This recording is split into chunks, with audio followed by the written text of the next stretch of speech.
Arabian Winds by Linda Chaikin. Chapter 16. Allison found her mother with Sarah in deep conversation at one corner of the ballroom and casually announced she was more exhausted from the Arabian trip than she had thought.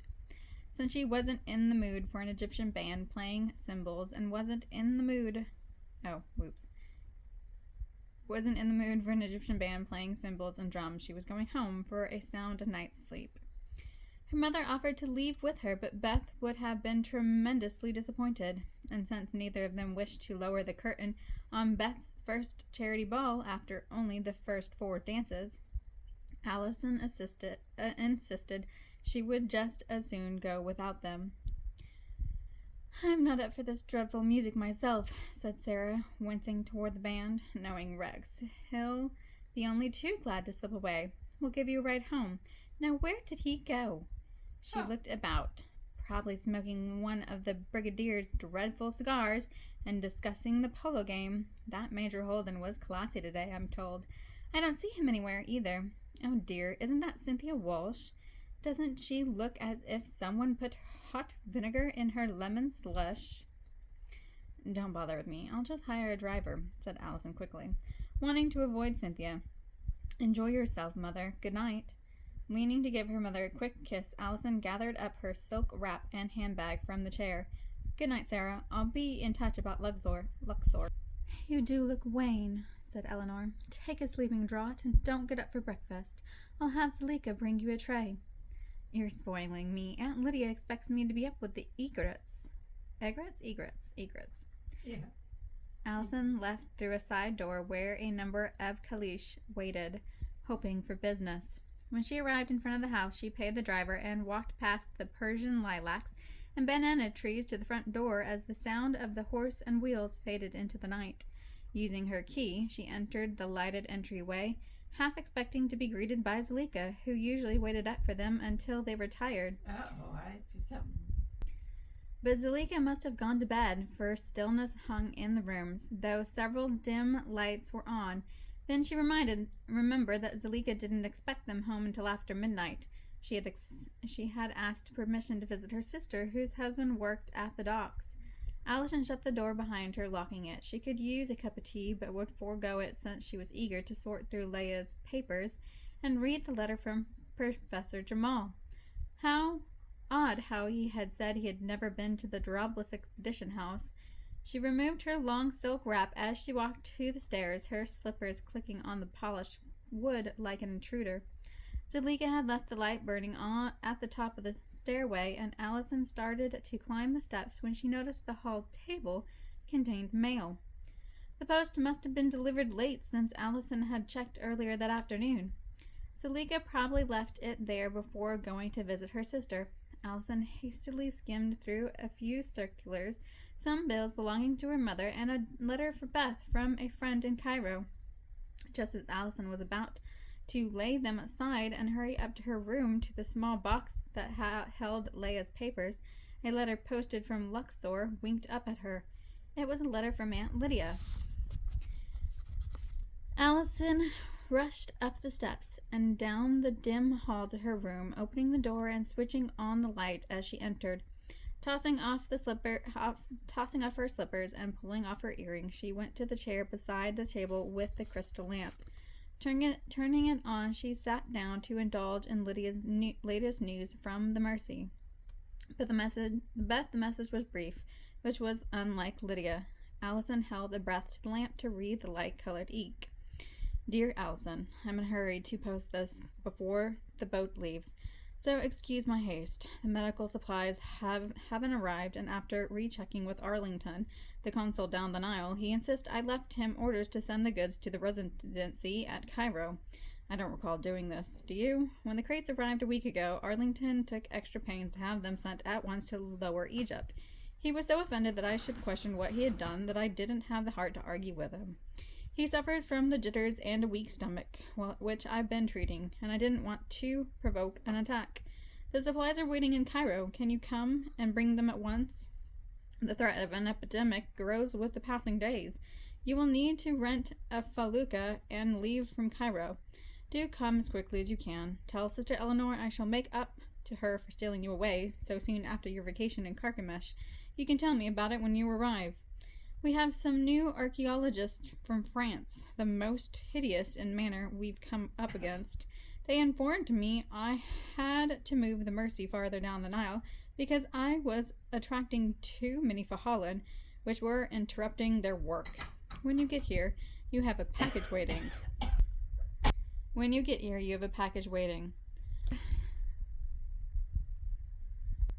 I would have sent it on, but Arlington, who delivered it personally, told me a message came with it that asked him to leave it with me on the Mercy. I close with the words of Paul, "Do your best to come before winter, Lydia." Allison frowned. It would be dreadfully difficult to collect the medical supplies in Cairo and deliver them herself by boat.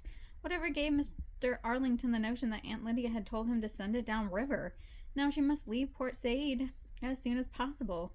But perhaps this provided a solution to her dilemma of how to convince her mother to let her stay in Egypt. All things did work together for good to those who loved God, she thought, turning bright instead of gloomy. Her mother shared the compassion Allison and Aunt Lydia had for the poor and sick, and if the epidemic of typhoid was expected, her mother would wish for her to aid Lydia in administering the inoculations. Yeah. A draft blew the letter in her hand, and Allison tensed. She slowly turned toward the terrace with its wrought iron rail. The door was ajar. She didn't recall leaving it open when she left around 3 that afternoon, but Zuleika must have opened it to cool the room. Not that it mattered. She would have opened it herself anyway when she entered her room. If she hadn't been so eager to read Aunt Lydia's letter and go through Leia's papers and letters. Allison went at once to the small dresser where she kept the box of Leia's papers. She took a small key from beneath a crocheted doily to open the dresser.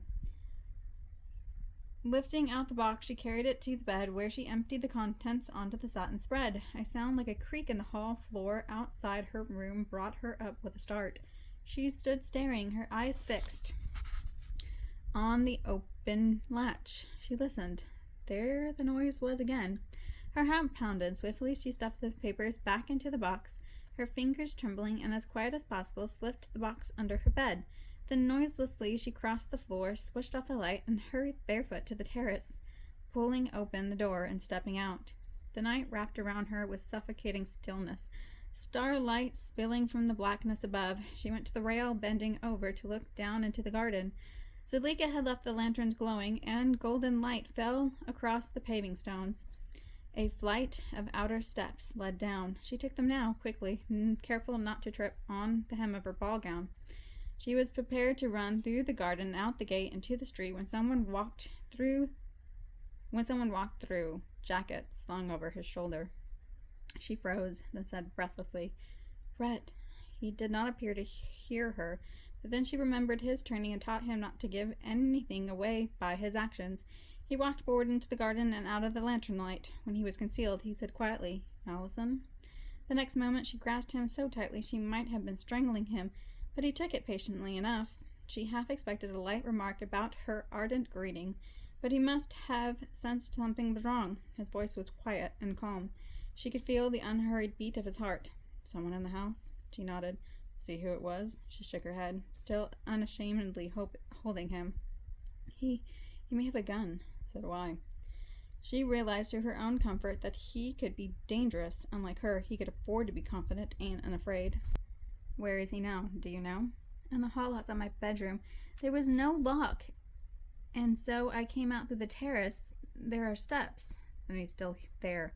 I don't think he heard me since I got off the caleche a block back." He gently disentangled himself. "Wait here." Without a watch to tell the time, Allison had no idea how long he was gone. She waited tensely, breathlessly, where she had withdrawn to the edge of the fence. If someone came scrambling across the yard trying to escape, she didn't want to get caught between the intruder and Brett. It might have been 3 minutes, 5 or 10, but as she stood in the garden shadows, staring up past the terrace to her room, the light came on. She half expected to hear tables and chairs crashing, then someone climbing over the terrace. Lights began to flash on throughout the house as though Brett was quickly searching from room to room. The intruder must have escaped. Leaving the fence, she walked across the garden to the steps. She stood below, debating whether or not to go up when Brett appeared, carrying something in his arms. "Yours?" he asked. Allison sighed and went up the steps. Brett leaned against the rail calmly, scratching the sides of the black kitten's face. She looked from the kitten's luminous green eyes into Brett's dark blue ones, and would have been shamefully furious with herself if there had been any amusement in his face, but there wasn't. "Tutmouse the Third," she said with somber dignity, "belongs to Beth. Don't tell me that's what I heard, because I know the difference between a kitten's meow and a floorboard creaking under a man's weight." "I gather there was a Tutmouse the Second and a Tutmouse the First." Titmouse? Father and grandfather cat had been very productive. "Here." He leaned over and deposited the warm kitten in her arms. Allison followed Brett into the room, placing the kitten on the chair. She walked quickly to her door and stood looking into the hall. The light was on now, and everything appeared as it always did. "There's no one here," he said. "I searched every room." "Brett, I heard someone out there." He came up behind her, catching her arm and turning her around. "Steady, Allison. I don't doubt you for a moment, but he isn't here now." His level gaze and slight frown brought the steadying influence she needed. "Now tell me what happened," he said quietly. "I was in here when I heard the floor creak as if someone had walked up quietly and stopped." She shivered. His hand moved to the side of her hair. "Before that, what happened at the club? Did anyone see you leave?" "No, I don't think so. Only my mother and Sarah Blaine. They were going to come as well, but—" She looked at him, suddenly alert. His brow lifted. "Yes?" "How did you know I was home? I left you with Baroness Kruger," she half accused. "We had our meeting, and she left. I suspected you had come home early, and when I didn't see you in the ballroom, I asked Lady Westcott. She told me you had left a few minutes earlier. I intended to finish our discussion that Helga interrupted. Satisfied?" he asked, with a smile. "I wasn't accusing you of being a second burglar, if that's what you think." "Maybe I was. The steps to your terrace, Juliet, are tempting." "Do be serious. There was someone here tonight." "Yes, and it's time you came clean and told me what it was he was after."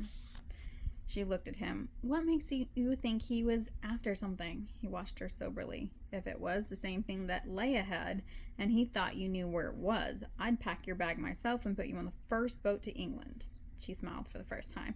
"What makes you think I would go?" "Because you'll do as you're told," he said firmly. "If you don't, I'll go straight to Lady Westcott and inform her that her daughter is playing spy and likely to have a funeral sooner rather than later." "Tutmouse, what are you telling me?" she said as the kitten rubbed against her ankles, twitching his tail. "You spoiled creature. I suppose Beth didn't give you the horrid-smelling fish food. Well, you'll need to wait." "My guess is," said Brett, "that whoever was here didn't know you had left early and thought he had enough time to accomplish his task. But what could he have wanted? You don't think—" her voice lowered uneasily. "Do they suspect I have the book?" Brett glanced about the room, musing. "Maybe. It might have been something else on his mind. I wish I knew." His eyes came to hers. "What did you tell Professor Jamal tonight?" She looked up at him, for only now did it begin to dawn on her. She picked up the kitten and handed it to him, then rushed to the edge of her bed and knelt, reaching under to draw out the box. But no matter how far she extended her hand, there was no box. "No," she whispered. "Impossible. No one knew." Brett placed the kitten in the hall and closed the door. "What?" She looked at him, her face pale and her eyes wide. "The box full of papers and letters I took from Leia's bedroom in Jarablus." Brett walked up, took her hand, and pulled her to her feet. "You what? You had them and didn't tell me?" "I didn't think there was anything important. I meant to read them at once, but so much has happened since then. First at Jarablus, then here." "You told Jamal about this box?" "No, I'd never be so foolish. I didn't tell anyone. That's why it's impossible for anyone to have known, to have come here tonight searching for it." "When did you put the box under the bed, of all obvious places? The first spot anyone would ever look." She stiffened under his exasperated gaze. "When I heard the noise in the hall, before I left by way of the terrace." He let out a breath and dropped her arm, standing with hands on hips. "Then he found it and left before I came in." "Whoever it was couldn't have known," she protested feebly. feeling gullible. Someone knows a good deal more than either of us seems to think, he said. I suggest he came in here for that purpose, while you waltzed away the night in blue silk, he said, gesturing to her ball gown. It isn't silk, she said dully. It's taffeta. His eyes narrowed, and she looked away, then brushed past to the terrace. All right, Major. I made a dreadful mistake. Yes, he said. You did. I should have told you sooner about Leia's papers and letters. I've no excuse except that I thought them unimportant. Did you look at them at all? Do you remember anything? No, I gathered them the night you came creeping in the window. At the house, the night the wind howled and Leia had only been murdered for a day? Fair enough. I've been a little impatient. My humble apology. She gave him a glance that dismissed his apology, and he walked up and leaned in the doorway, back to Professor Jamal, who we seemed to have a difficult time discussing. If I didn't know you better, I might think you were trying to protect him. There was a letter from Jamal to Leia, she said quietly, wincing when she heard him suck in a breath. Yes, I know. I should have read it, and tonight when I told you I'd startled him into forgetting something the way he did me by the stage, it was a letter that I'd made a mistake about. She turned quickly, her eyes pleading with him. I'm sorry. He remained silent. Then he said, Do you think he guessed? No, because I didn't mention the letter. I told him I hadn't realized he and Leia knew each other in Durables. He said he didn't know her well. That was the second time he told me so. The first time being at the Aleppo huts? Yes, but I think he's lying, because Leia mentioned he had visited, and then there was this letter. Leia had kept it for some reason. And now it's gone. Did you tell him you knew he had visited the expedition house? No, but I now think he must know, because I mentioned a certain lamp that's in that house. It's a rather rare piece, even I could tell that. The one with the woman carrying a basket on her head. You saw it. I couldn't miss it. Looks valuable. So I thought, and I told Professor Jamal someone from the Cairo Museum should go there to retrieve it, or put a Kurdish guard until Neil is released from Jerusalem. And what did he say? He pretended he didn't know about it. I thought it odd, because anyone with his background would have seen it immediately. And this mistake you said you mentioned, if not the letter, what? I told him he must have seen it since he had visited Leia there, but he said he had never been there. I remember the letter and was about to mention it as well when I thought better of it. And then he squashed his foot, he asked with a brief smile. Yes, said Allison defensively, and he forgot all about our conversation. Then you added the grand moment by arriving with Cynthia and depositing her on his arm. He's probably still waltzing with her. No, I take that back. Before I left, I saw Miss Walsh alone and quite nettled. You'll have a good deal of explaining to do tomorrow, Major. So he said he hadn't been at the Durables house. He's lying, apparently, but why? The question is, did he know you had the letter, or was it he who came here tonight looking for it? I don't think so. If not Jamal, then who? Wearily, Allison lowered herself onto a pink satin stool. Brett looked toward the terrace, alert to a noise before she heard it. Allison stood. Oh no, you mustn't be caught in my bedroom. I will never hear the end of it from Beth. That's she and my mother arriving now. They must have decided to come home after all. Please, they mustn't see you. He offered a bow as chivalrous. Chivalrous.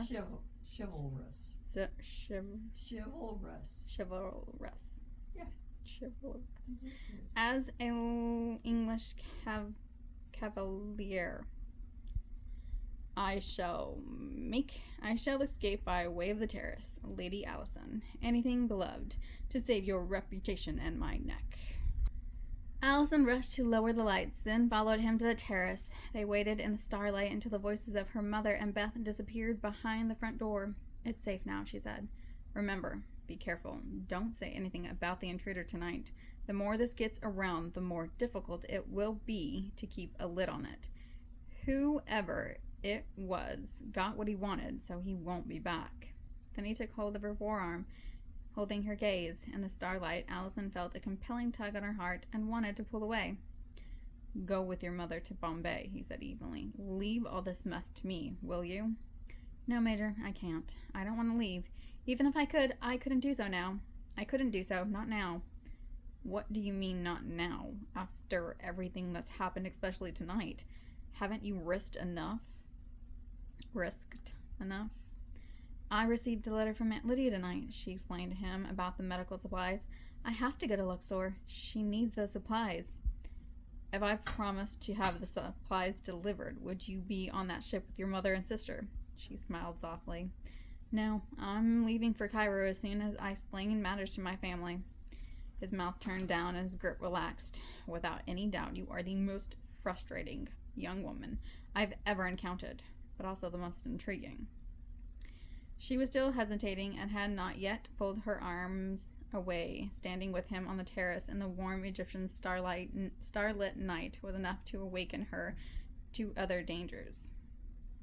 Considering that I am a calloused creature who is not easily given to sentimentality, I am impressed that your charms have gone unnoticed. Oh, I'm surprised that your charms have not. I am impressed that your charms have not gone unnoticed. He leaned toward her, and Allison caught the fragrance coming from his clean white shirt open at the neck. For the sake of pure romance, he wouldn't ease the frustration of my day and offer the kind generosity of a goodnight kiss. Very chaste, of course. We'll keep the secret from Cynthia and poor chaste. And dear chaste. Mm. Very chaste, of course. We'll keep it a secret from Cynthia and dear Wade Finley. Allison struggled with the drawing desire that reached out to spin a warm web around her emotions. It would be so easy to say yes. Her heart had already said yes. Too easy, she thought. I'd be just like the rest of them, one more young woman melting in his arms, falling in love with the cool British intelligent agent who has no intention of becoming a permanent fixture. He even implied so. Just a simple kiss. It would mean nothing forever to remain a secret from Cynthia. As he leaned toward her, she forced herself to turn her face away. His lips brushed her cheek. He seemed to lose his balance as she leaned away, and he tried to follow, steadying himself on the terrace rail with one hand as she retreated to the safety of the terrace door. She didn't think he would pursue. He wasn't the type. He was as suave as any man she had seen. She half smiled, satisfied with herself for resisting. That would draw a distinctive line between her and all the others. He was more likely to think about it, to remember her. Good night, Major, she said softly but confidently, and shut the door, clicking the bolt. Weakly, she drew the drapes shut as well and stood there, heart thumping in her eardrums. She reached a hand and touched her cheek. She was likely to remember, too. The Tigris? Tigris. Yeah, that's a river, right?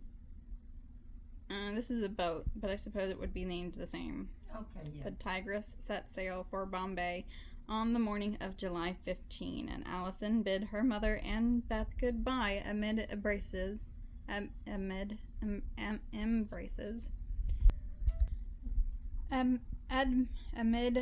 embraces, and the hope of a reconciliation between her mother and father. He's bound to understand, Mother. I'm convinced of it. He does love you. I'll be coming to England next Christmas to spend it with the three of you. Her mother smiled, but her eyes were sad as she leaned to kiss Allison goodbye. I feel as if I'm making a mistake going off like this and leaving you. Allison, I know you're of age, and I understand your commitment to your work with Lydia, but I don't feel at peace. You worry too much, Mom. Aunt Lydia and I are two of a kind. We'll hold each other up. Maybe I'll even convince her to return to England for the holidays. That's as likely as my convincing your father to retire to an orchard of fruit trees and buzzing bees. Maybe I should. Mother, cried Beth, exasperated, the warm Mediterranean wind tossing the green feather in her hat. We'll miss the ship. Allison knows what she's doing, don't you? Goodbye, cried Allison, blinking back the tears that sprinkled her lashes and smiling bravely as she waved. Goodbye. I love you, Mum. Beth, goodbye. Bon voyage. Eleanor's face was strained as she smiled and waved along with Beth. Take care of yourself, darling. Be careful of the Nile voyage, and don't wear yourself out taking care of others. I won't. Don't forget to write, cried Beth, and take care of Titmouse III. I will. He's coming with me to Luxor. Goodbye. The loud blast of the ship's whistle drowned out the words her mother continued to call out, and Allison waved and stood on the dock watching until they had disappeared. Lord, did I make the right decision? Did I make the right decision to stay? Didn't I? I did make the right decision to stay, didn't I? Take care of them. Help Mom and Father come to a blessed understanding. Grant a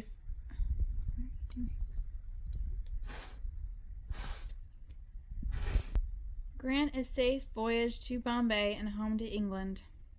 The Lord bless you and keep you safe, she prayed from Numbers chapter 6, verse 24. The Lord lift up his countenance upon you and give you peace. Alone, she felt the wind. The permanence of her decision settled into her heart like an anchor. Goodbye, she murmured again. That was the end of part 3. Now it's part 4, back to Arabia. Chapter 17, The Nile. General Blaine and Sarah had left Port Said for Cairo several days earlier.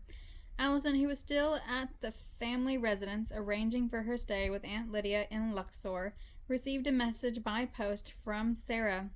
Everything was scheduled for their voyage along the Nile into Upper Egypt, which on the map appeared to be Lower Egypt. Sarah had written that General Blaine had arranged to rent a good, clean felucca with a trusted captain and a crew of 8, since Allison knew little about such things. She had found the boat at the port of Bolak in North Cairo. Their own supplies were being seen to now, wrote Sarah. You know how Rex enjoys his food, tea, and coffee. They also had plenty of pots and pans, linen, bedding, a portable bath, and several guns plus ammunition. Rex wanted to set sail on July 20th. His fatherly concerns have blossomed, wrote Sarah brightly. He even made the arrangements to load Lydia's medical supplies for you. But, she added, Allison would first need to go to the dealer in Old Cairo to sign the authorization slip releasing the medicine from England for the Mercy. Be careful when you get there. Rex thinks the Turkish shop owner is not to be trusted, and that he deals behind the up and up in opium. Rex and I both wonder why Lydia would arrange to have the cholera medicine brought to Old Cairo of all places. Allison had no answer, for Lydia had wondered as well. The entire episode had turned into a debacle. If only Mr. Arlington had not sent the supplies to Cairo. But there was no time to worry about it now. If the Blaines wanted to set sail on the 20th, she had no time to waste in Port Said. She scooped up Titmouse III and called downstairs to Zalika to send the boy to carry her trunks to the waiting caleche. At the last hour, Zalika had surprisingly requested to come with Allison to Luxor. Since Allison could use a friend who spoke Arabic, she was only too pleased to have the older woman with her. And she wondered what had prompted Zalika to go with her when the woman's sister was in Port Said. On closer inquiry, the smiling older woman admitted that she had been paid handsomely to do so by the nice Major Holden. So after closing up the family house for an expected 3 months' absence, Allison, Titmouse, and Zalika boarded the dirty train for the slow and torturous journey into Cairo. The trip was supposed to take 2 hours, but because of the crowded passenger lists and inevitable delays, it arrived 3 hours and 20 minutes late. A day after their arrival in Cairo, Allison and Zalika were mounted on rented donkeys astride a type of saddle called an al-Arab. Soon they were out of the western section of Cairo and being led through the narrow, crowded streets of Old Cairo by a young Arab boy. They traveled in the midst of dim-alleyed streets, thronging with men wearing galabiyas and Muslim women swathed in black gowns and veils. Allison and Zalika merged into the noise and confusion of bawling merchants in the Khan al-Khalili, a 14th century bazaar in the heart of the district.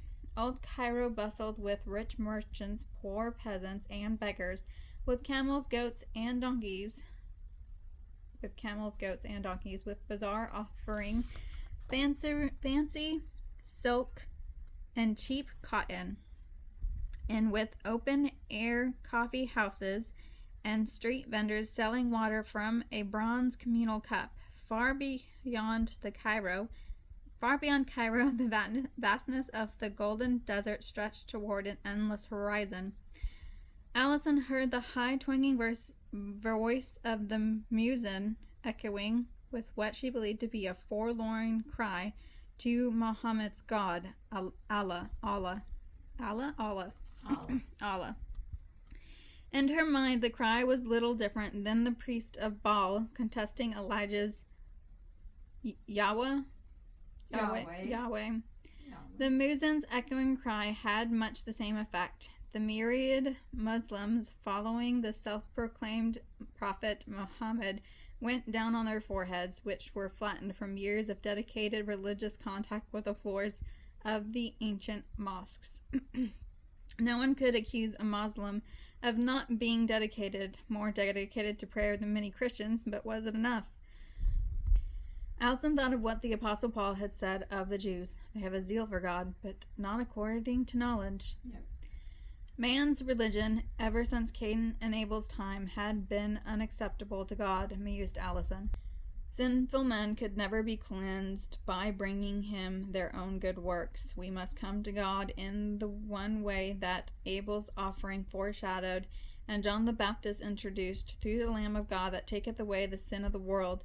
God himself has provided the way for cleansing. All other ways, however sincere, are like the work of thieves and robbers trying to enter the sheepfold over the walls instead of by the door. Verily, verily, I say unto you, I am the door of the sheep, said Jesus. It was midday by the time they reached the small shop, dim and crowded with bronze pots and pans, bolts of cloth, and Turkish rugs. Allison entered with Salika at one elbow and the Arab donkey boy at the other. She was at once overwhelmed by vases, bowls, lamps, and tinware in every size, shape, and color, from pomegranate purple to Nile blue, all painted with birds. Allison was surprised by General Blaine, who emerged from a dusty, heavily embroidered curtain, hailing her while holding a small vase in his big hand. "Oh, my dear Allison, I was afraid you had gotten lost. Wouldn't blame you if you had. A perfectly wretched place to meander." He held up the vase in gold leaf for her critical eye. "What do you think? Will Sarah go for it or not? It's our anniversary, 25 years tomorrow." "It's perfectly lovely, Rex. Knowing Sarah, she'll be more than delighted that you remembered than with anything you buy her." Then maybe I should have saved my money and visit the tinsel shop across the street. Visit the what? Visit the tinsel shop across the street. Yeah. Allison laughed. "Don't you dare." "Who's this?" he said, looking at Zalika. "Mother's maid. She's coming with me to Lydia's. You don't mind one more on the boat, do you?" "Mind? I'm delighted." My dear, I'm delighted. You forget, sweet Sarah is terrible when it comes to cooking. She's not only all thumbs, but also, when she does decide to favor me with a cooked trifle, it's so hideous I wonder if she hasn't got arsenic on her mind instead. Allison smiled.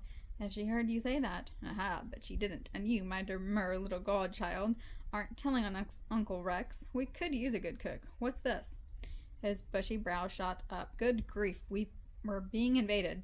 One would think this out-of-the-way opium den had become the good British Shepherd's Hotel in the Ezbekaya Gardens. Hello, Brett, Helga, Cynthia, as they say. Fancy meeting you here. Come to buy a vase too, or looking for a spot of tea?" Alvin turned, surprised to see Baroness Helga Kruger enter, accompanied by Major Brett Holden and Cynthia Walsh. Brett, who casually included Allison in his greeting, did not look the least uncomfortable in the setting, nor troubled by the cramped room or stifling stale heat. His rugged uniform was spotless, and he looked as if he had slept soundly. Or was it the company he kept that refreshed him? Baroness Helga, dressed in stunning black, fanned her elegant powdered face, her brows and lashes painted and sultry. She looked around as though she owned the shop, didn't even notice Alice, and made straight for a beaded divider into the next room, calling out something in German as she did so. Immediately the shopkeeper, or was he the owner, emerged in a flurry of robes, bowing as if she were the Archduchess. "Ah, Baroness, Baroness!" Rex leaned toward Allison and said in a goading voice, "Always did say the dame was overly warm and friendly. It's the German way, you know." Cynthia smiled at Allison with sweet confidence while she rested her hand on Brett's arm. She asked the shopkeeper to see a certain muslin glass piece in the window. Allison remembered that the Baroness had also sought Brett out on the lawn during the charity ball. Turning her back as if interested in a bolt of red silk, Allison calculated the age difference between the Baroness and Brett. Perhaps it wasn't as great as she had first thought. The Baroness could also be said to be startlingly attractive as well as very rich. Maybe Cynthia had more to worry her than a young, naive Christian nurse she wished to snub. General Blaine had left Allison to discuss the vase with a white-robed Egyptian proprietor, and as Brett had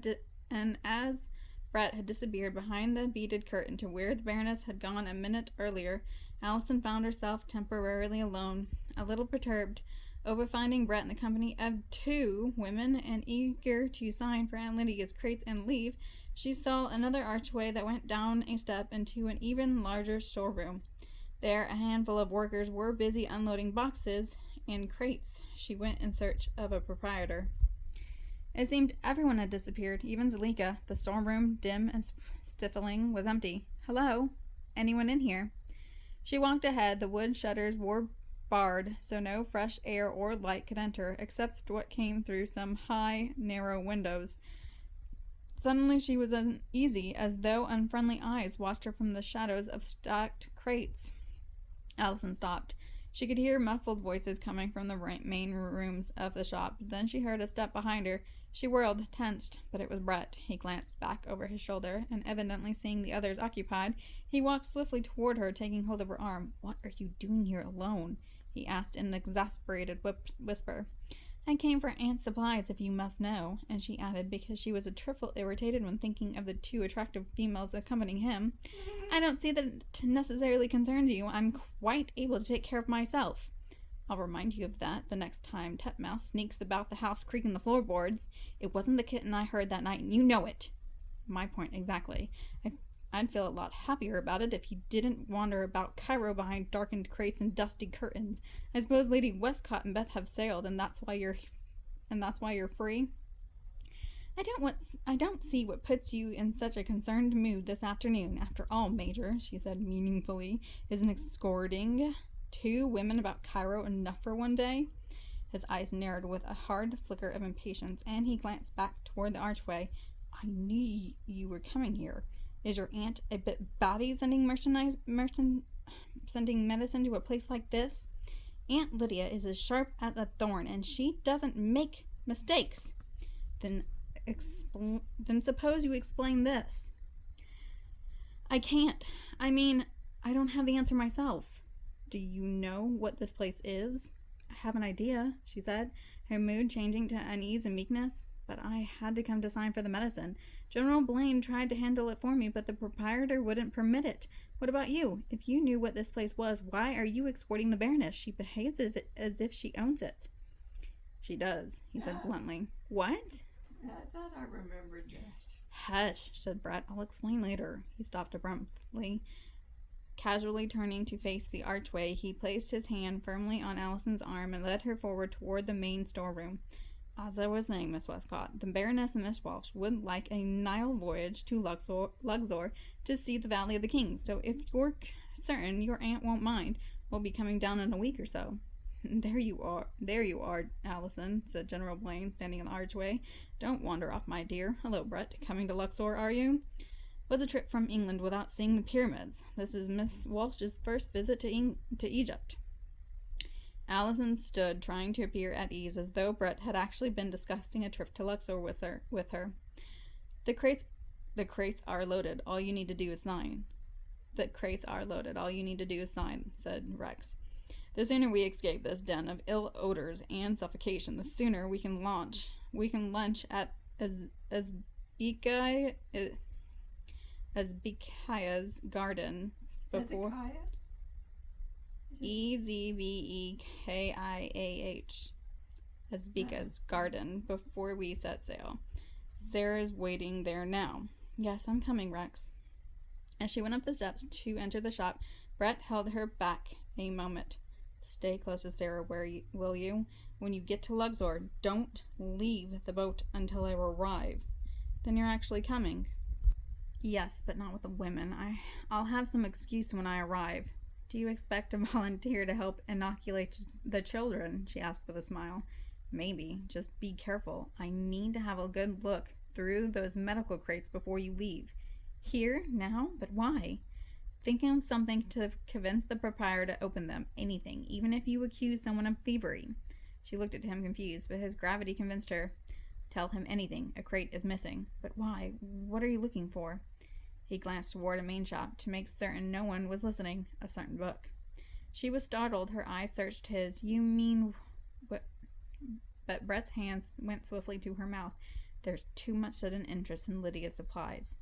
As Allison stared at him, amazed he could even think that Wooley's book could be here, he raised his voice in casual conversation. And the Frenchman's house is there too, I think. What was his name? Napoleon's man who found the Rosetta Stone and unlocked the mystery of the Egyptian hieroglyphics? Jean-Francois Champollion? Oh, Jean-Francois Champollion, said General Blaine. But it's at the British Museum now. We wisely wouldn't let Napoleon leave Egypt until he surrendered it. Allison, what do you think? I've exchanged the vase for this Egyptian doll. Do you think Sarah will like it? Oh, it's positively darling. You're more expertise in antique pieces than I, though. Tell that to Sarah, he winked. She insults me by insisting I wouldn't know the difference between a rare archaeological piece and something from London's East End. Oh dear, said Allison, feigning dismay. Something wrong? Asked Brett. Allison frowned as she went to the open doorway facing the street and stared out at the crates being loaded onto the wagon driven by 2 donkeys. I'm sure there's one crate missing. Aunt Lydia insisted there would be 6. There are only 5.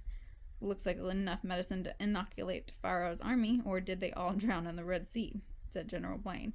The proprietor walked up, agitated. Something wrong, Miss Buscott? A crate is missing, Allison told him, feeling guilty over the disturbance. Impossible, he cried, and fussed and fumed and insisted otherwise. Allison, embarrassed, nevertheless insisted until Baroness Kruger came from the other room and spoke to him in German. He says they are all there, said Helga. Perhaps we'd better check the context to make sure. Perhaps we'd better check the contents to make certain, suggested Brett. Yes, could we? Asked Allison. Perhaps 6 crates weren't needed. Where's your list? Asked Brett. Allison dug into her bag and handed it to him. Brett studied the list of contents. While you check the crates, I'm going across the street for a cup of coffee and a water pipe, said General Blaine. Anyone care to join me? I will, said Helga, but not for the pipe. How about you, Cynthia? Allison? Yes, go ahead, said Brett. I have your list. It won't take us long. The 4 of them walked across the crowded street, where an Arab brought chairs outside and ranged them around the table. Turkish coffee was served with small, dark chocolates that were rather strong and bitter. As they discussed archaeology and Luxor, Allison glanced across the crowded street to where the proprietor was ordering his workers to load Aunt Lydia's supplies onto a wagon. She saw Brett come out to check the load, then cross the street toward their table, dodging camels. All in order, he said as he came up and handed Allison the slip. Their eyes met. Your aunt must have gotten her figures mixed up. Typical of the dear old girl, said Rex. She ought to retire to the countryside of London. Maybe she will if Eleanor convinces Marshall. He stood, groaning. Hope it's cooler down the river. My back is worse in this heat. Glad I don't need to load and unload those crates. Coming, Allison? Yes, quite ready. Thank you for the coffee, Baroness. Thank you, Major. Goodbye, Miss Walsh. See you all in Luxor. As Allison's gaze swerved to Brett, she could see by his level, bored gaze he hadn't found what he was looking for.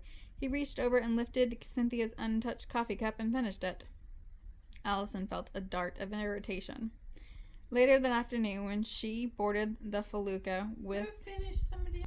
She thought as the felucca made its winding trek south into what was called Upper Egypt, or Said by the Egyptians, the banks of the great river where Pharaoh's daughter had found baby Moses were still lined with papyrus and tall reeds. Beyond the banks of the river, in the green fertile fields, the Bahalan grew their crops of cotton, beans, corn, and wheat. Allison watched as the peasants followed hand plows pulled by brown oxen. Water buffaloes trudged round and round, turning the wheels that carried the Nile's water to the fields. Women walked to the river with huge clay water jugs balanced on their heads, while stately white egrets swooped over the still waters to stand gracefully poised among the water reeds. The Nile had been worshipped as a life-giver by the ancient Egyptians, and as Allison sat in the boat beneath the shade of a reed shelter, the book of Exodus came naturally to mind. She considered how God smote the river, turning it into blood, showing Pharaoh that, by this you shall know that I am the Lord, the only life-giver. She imagined the millions of frogs that had come up out of the Nile to cover the land of Egypt and to enter Pharaoh's palace. When they had died, they were stacked in heaps upon the banks. The Egyptians, who had worshipped the frog-headed goddess Heka, must have become sick of a god who had died and made the land foul. Each day the felucca was anchored on the bank by a village, and Allison and Sarah, using parasols to protect themselves from the blazing sun, walked to the shops filled with butter, eggs, dates, fruits, and vegetables. The houses were mud structures with a charm all their own, surrounded by clusters of tall date palms and offering shadows of purple shade to the pigeon roosts. Almost always, so it seemed to Allison, a Moslem tomb of some great man covered with a dome was part of the village. The miles along the Nile drifted by slowly. It took nearly a week before Allison and the Blaines arrived at Luxor. The deep blue Nile reflected the same coral pink hue of the Theban hills beyond it, and the ominous shade of the mammoth Karnak temple. The massive statues, pillars, and walls of all the temples, carved with hieroglyphic tales, scenes of war, and ancient pageantry, looked down on their boat with the same mute silence as the ancient statues of the pharaohs. The sight of the Mercy, painted white, brought a smile of sheer pleasure to Allison. Aunt Lydia, a woman who was anything but soft gray and delicate, was standing on its deck. She was tall, with a waist as wide as her shoulders. She wore a faded brown pair of canvas trousers, boots, a knee-length white tunic of Egyptian style, and a wide reed hat. Her wrinkled, tanned face creased into a smile when she saw Allison. Her long gray hair hung in a braid wound in a loop at the back of her neck. She leaned on a cane because of a fall she had taken years earlier when exploring the pyramids. The twisted knee had never recovered fully, but what alarmed Allison was a white bandage on the side of her aunt's head near her temple. God bless you've come, Allison. What, is that you, Sarah? General Blaine? Glory be! Hassan, Hassan! She sounded... Hassan, Hassan, she shouted to her silent cook and companion. Put an English kettle on, we've guests. In the shadow of the environs of the forbidding Karnak temple, mysterious with the ancient past of the great pharaohs, including Ramses II and Queen Nefertiti, Allison basked in the company of the one woman she loved more dearly than any other, Aunt Lydia Bistro, missionary nurse for 40 years. Missionary, yeah.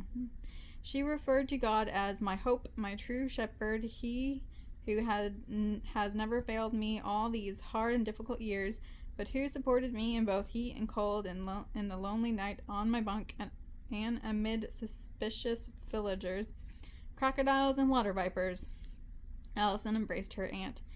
You've taken another fall, Auntie? How many times have I begged you to be more careful when getting up at night? Always light the lantern first. You promised me you would. And I did, Allison, dear. Can I help it if a burglar was about? Allison stared at her, terror freezing her bones. No, they wouldn't dare hurt her aunt. I heard a noise in your cubbyhole. I went to look, thinking I left the window open and one of the cats had gotten in. It had been a dreadfully hot day and I'd forgotten to close it. I lit the lamp and found your things in shambles.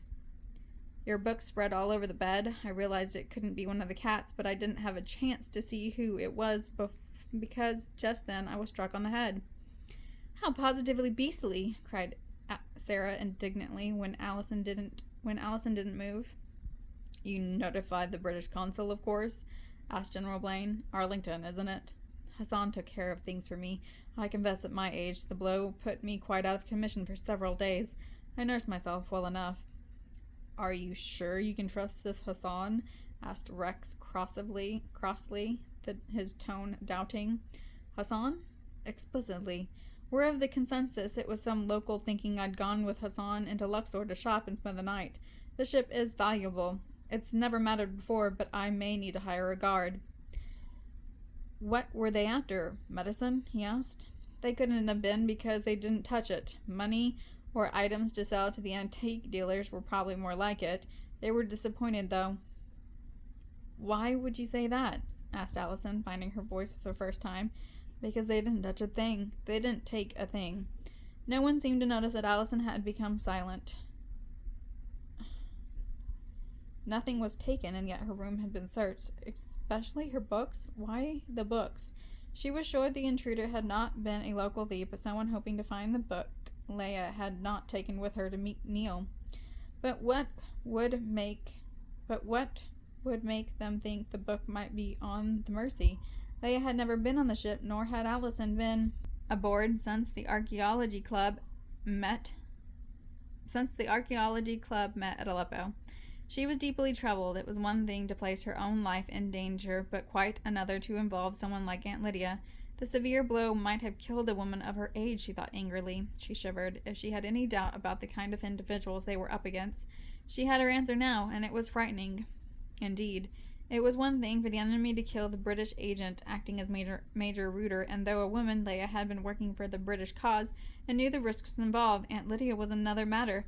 The enemy, determined to locate the information that Leia had failed to provide for them, had no qualms about eliminating Allison's aunt if she got in the way, which meant Brett was right. Allison's own life was in danger. Evidently, it was assumed she either knew where the book was hidden or could unwittingly lead them to its discovery.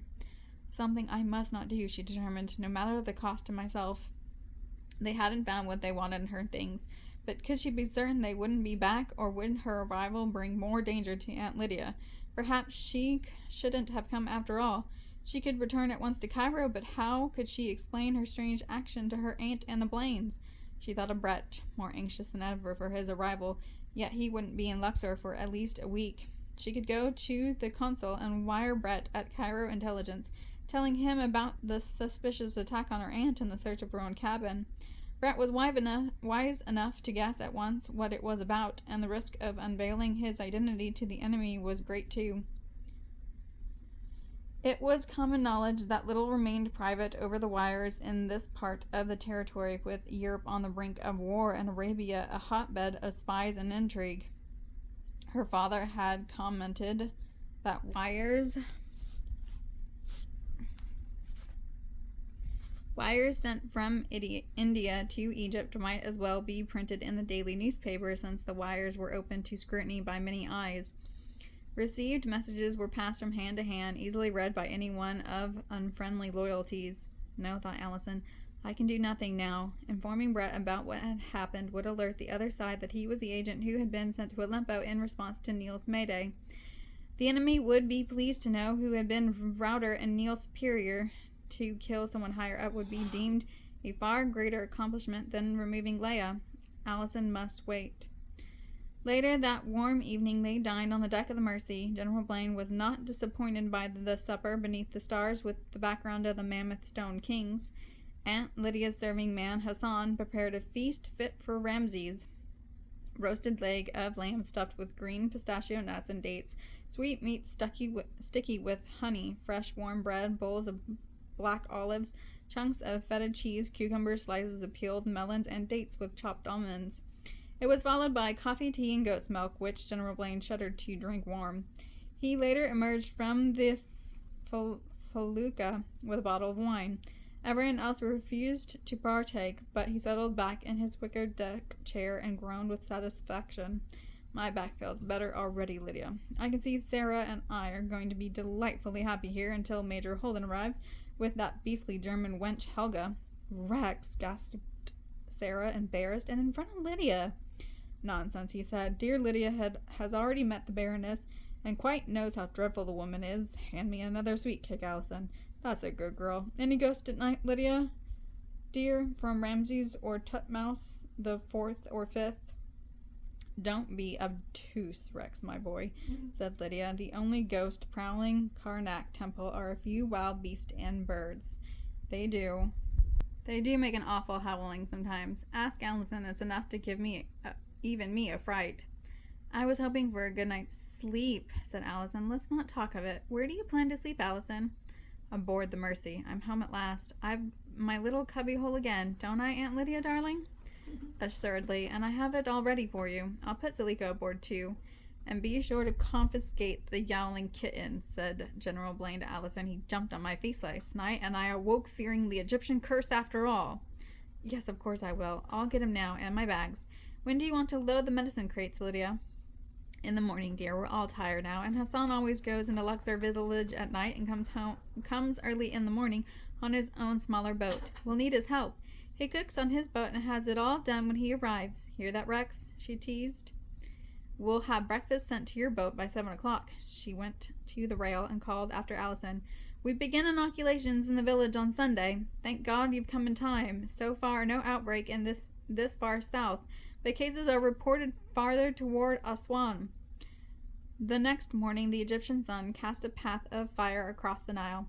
Allison stretched. Stepmouse III, curled up near her pillow, reached out a paw and touched her face. Rising and dressing, she looked out her window at the date palms growing along the bank and at the feeding egrets. Her secret concern cast shadows on the satisfaction of being back on the Mercy. Just then, Aunt Lydia ducked in with a breakfast tray, setting it on the small bureau of drawers. Good morning. Sleep well. As sound as a winter bear. Breakfast looks wonderful, but you mustn't wait on me. Your first morning home. Oh, did you find your package? Tense, Allison looked at her. I must be forgetting things, said Lydia with self-scorn. That rap on the head did more damage than I thought. Package? Repeated Allison quietly. I thought I mentioned it in my letter to you. In my letter. Allison stood still, remembering. You've a package waiting. I would have sent it on, but Arlington, who delivered it personally, told me a message came with it asking him to leave it with me on the Mercy. Allison stood perfectly still, her heart thumping. Lydia went to the bureau and opened the drawer. It should be here. Mr. Arlington is the cause of the blunder over the medicine crates. Whatever got into him, I wonder, sending them to old Cairo like that. It doesn't make a bit of sense, and I wanted to tell him so. Unfortunately, he had already left for a month at the Suez. Something about the canal's vulnerability. Of course, if the war comes, the Suez Canal will be of strategic importance. I must say I didn't mind seeing the man depart, but it does leave us with no British consul. Only a Turkish fellow, rather rude, I thought. He'd been trying to force the Mercy out of this region for weeks now, since before Mr. Arlington left. I rather think the Turkish consul was a bit more than Arlington could handle, and that's the reason he left. Odd. I was sure I'd put the package here. Allison rushed to her side. When did you see it last? Weeks ago. After I'd sent you the letter to Port Said, the burglar. You don't suppose he took it. What was it? Do you know? Allison's heart grew deathly still. There was no return address on it, said Lydia, and Arlington didn't say who had sent the message to him saying that it that it remain on the boat until you arrived. She looked at Allison and, seeing her distraught expression, frowned apologetically. I hope it wasn't valuable. Her eyes brightened. Oh, I didn't put it in the bureau. I remember now. I was going to, but I was interrupted by Hassan. He arrived below the window in a boat. His little boy had fallen and badly cut himself. I remember putting the package in my medicine trunk, and Allison sped through the small living room, dining room, and into the pantry that Lydia had turned into a dispensary. Quickly, Allison threw up the reed blinds. The morning sunlight reflecting off the Nile spilled into the room. She turned to the trunk containing Lydia's supplies. Sarah and Rex Blaine's voices on the felucca, moored close beside the Mercy, filtered in through the open window. Sarah's voice sounded alarmed. Are you sure? It would be such a disappointment to Allison.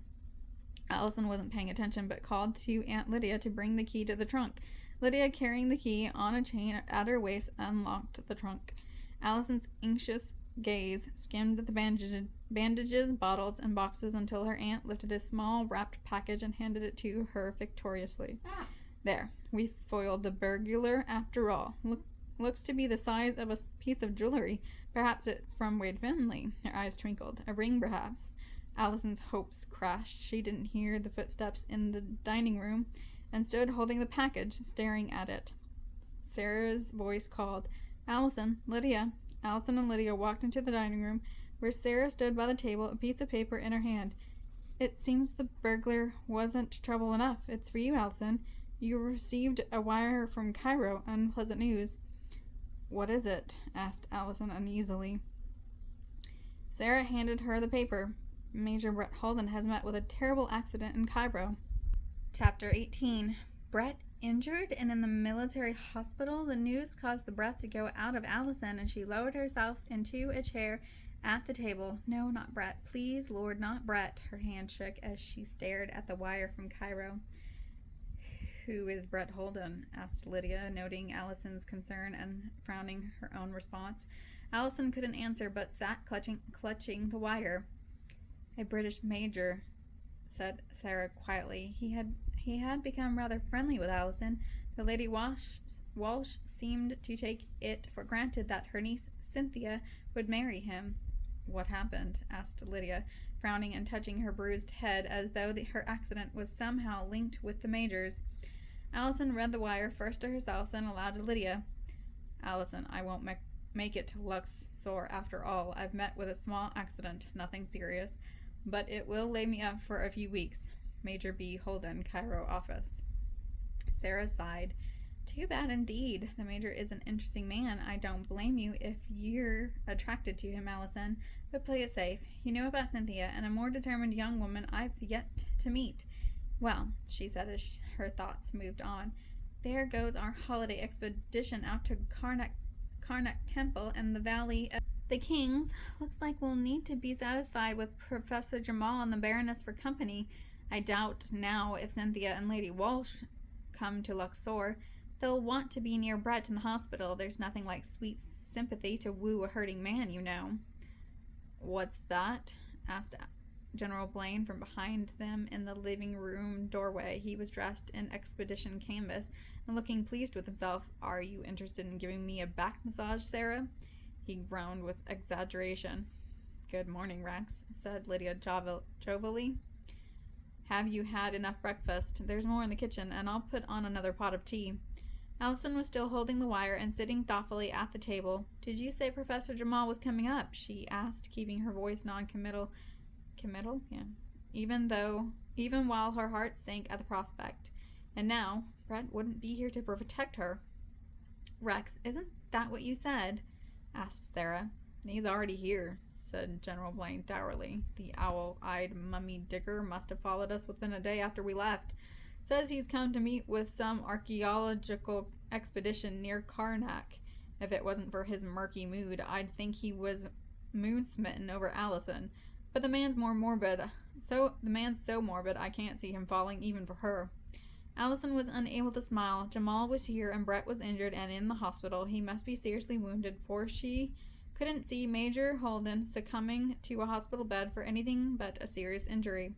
What had happened? Why hadn't he explained it in the wire? Perhaps he couldn't explain. Oh, what's this? Asked Sarah, lifting the small package from the table. It feels awfully light. Present. Allison, from whom? Allison froze, not wishing to snatch it away. Aunt Lydia's teasing voice smoothed over the moment. An engagement ring from Wade Finley. You know about the young man she's going to marry, don't you, Sarah? An engagement ring? How tremendously exciting, but rather odd. Why didn't he bring it himself? He won't be coming out until after his graduation from the Bible Training College, said Allison, her voice calm. Listen to her, would you? Teased Rex. One would think she's discussing fish and chips. The man sends a ring after emptying his bank account, and Allison refuses to open the package. Allison managed to laugh and took it from Sarah. With all of you looking on, I feel like a member of a circus. I'll do so at my leisure, Major Holden. I wonder how he met with it in the accident. Probably running away from Cynthia, said General Blaine wickedly. Serves him right. Now he'll be at her mercy in the hospital. Oh, hello. Speak of the devil. Here comes our mummy digger now. Allison stood quickly, snatched up the wire, and putting the package in her skirt pocket. If you don't mind, I'll use this moment to make my exit. I'm not up to your mummy digger this morning.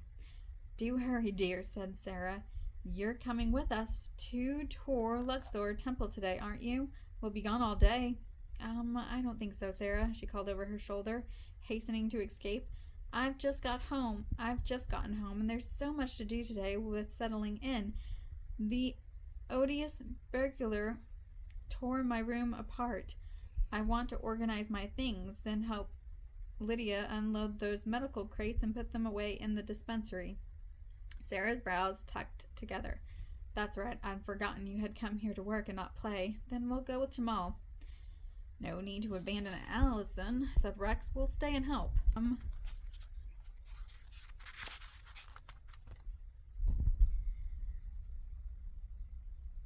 Arabian desert and the mysterious shadows of the Aleppo archaeological huts crept closer to the small ship. Allison could almost see Cousin Leia standing there, looking as she had the night she left to meet the murderer masquerading as Neil, finally opening the package she had gotten. The glue under the seal tore at her cold fingers, opened the envelope. This was what the burglar must have been searching for in this very cabin when Aunt Lydia surprised him. Or was it her? Leia had outsmarted them a second time. She hadn't sent the book, but a tiny package, a mere message. Allison removed the sheet of paper and eagerly read the note. Allison, by the time you receive this, I'll either be with you and this message won't be necessary, or I will have been stopped here in Aleppo. Destroy this letter once you've read it. Tell no one the information I now give you. If Neil is there, go to him or the agent who responded to Neil's Mayday. If you've learned who he is. Otherwise, trust no one. I'm afraid the book's safety is in your hands. I left it under the porch of Major Reuter's hut. It's the same place I hid the other night undetected. The spot saved me then, and I'm counting on it as a safe place to store the book now. Go there as soon as possible and look for it if anything has happened to me. Trust no one but God. May He be with you. The message was unsigned. Allison read it several times. Then she took it to the small basin, struck a match with a surprisingly steady hand, and held the flame to the paper, watching it shrivel and darken into powdery ash. She took the pitcher of water and rinsed the ashes down the basin drain, where they would be carried away on the Nile. She had just ended any possibility of the enemy learning where Wooley's book was hidden, but she trembled suddenly as she realized the knowledge now rested with her alone. She could not even wire Brett to tell him, nor would he arrive for weeks, if at all. If something happened to her, if she met with some unexplained accident while in Luxor before Brett arrived, the enemy would have succeeded. Leia had died to protect that information. So had the British agent, and Cousin Neil remained in a Jerusalem prison, unable to fulfill his mission. Perhaps even now he and David were being tortured to learn what they knew. How could she fail them? How could she let Brett down? The ship creaked, and Allison became aware of the silence surrounding her. Brett had not met with an accident. She was quite certain of that. An attempt must have been made on his life after someone found out who he was, or had it been a successful ploy to keep him from coming to Luxor? A shadow appeared in the window, and she whirled, startled, but it was only Tutmouse, who had leaped to the sill.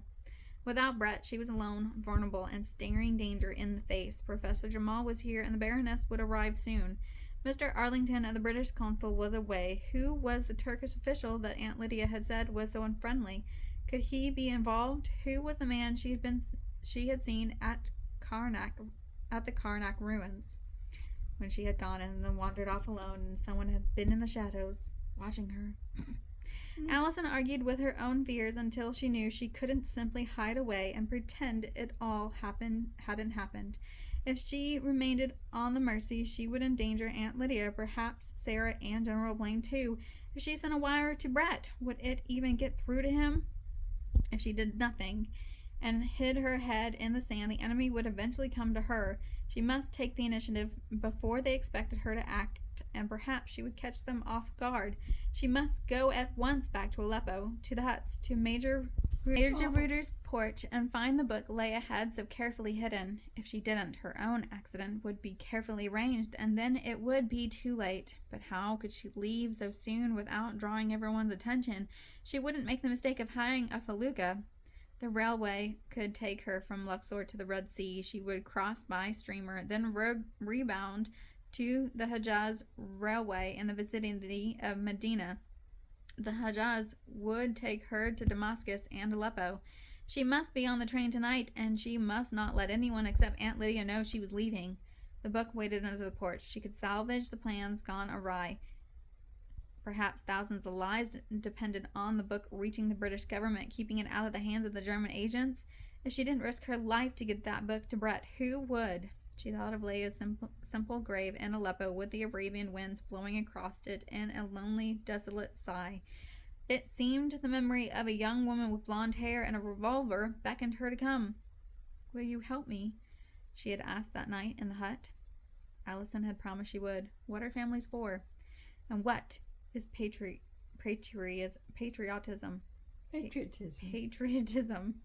Patriotism, if not for this, she thought. Some things were worth fighting for, even dying for. David had told her that. So had Rose Lyman, a spy for the British if war came. The face of young Benjamin also seemed to watch her from the shadows of her mind. Neil was held in Jerusalem. David faced the Turks who had ejected David Ben-Gurion from Palestine forever.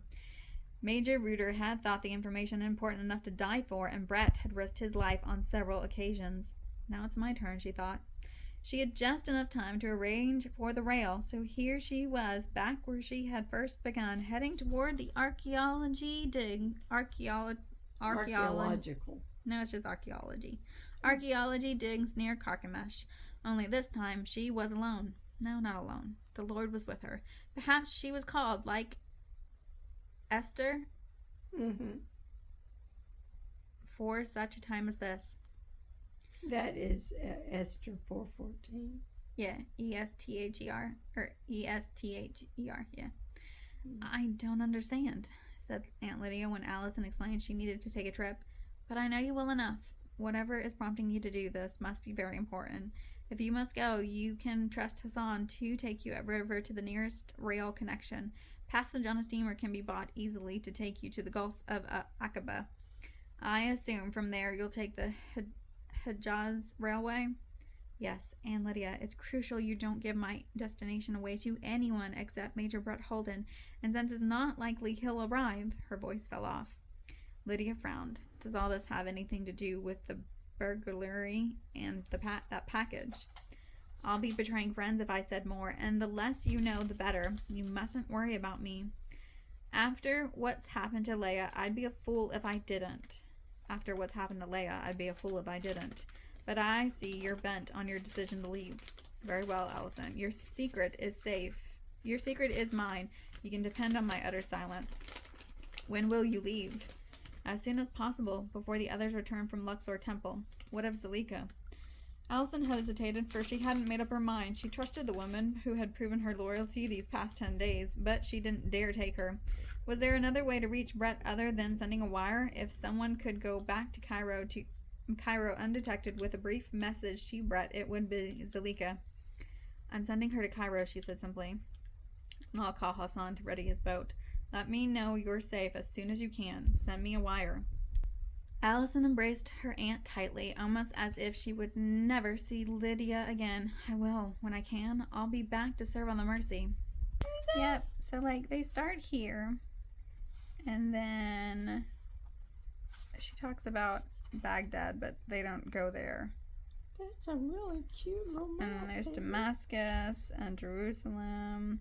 They go all the way down here, and then there's now, is Cairo. That you that made notes in the book? Or? Yeah, I did. I write in all my books. I'm a terrible person. That's okay. I do that. Yeah. Medina, the Red Sea. There's the Hejaz. I think the Valley of the Kings is way down here. Right down here. Yeah, way down there. Oops. Oh yeah, there. Yeah, Luxor. See, there's the river. They go all the way down here, and then she crosses over the Red Sea, and then she takes the Hejaz Railway, and she goes all the way back up to Aleppo. Chapter 19. Someone was watching Allison, someone unfriendly. The sensation crept up her spine with certainty during the stop over in Damascus, while waiting for new passengers to board. But no one could have followed her. She'd been too careful. The Hejaz Railway ran south from Mecca to Medina into Arabia and northeast to Baghdad. Allison had first boarded 4 days ago at Tel Shaham.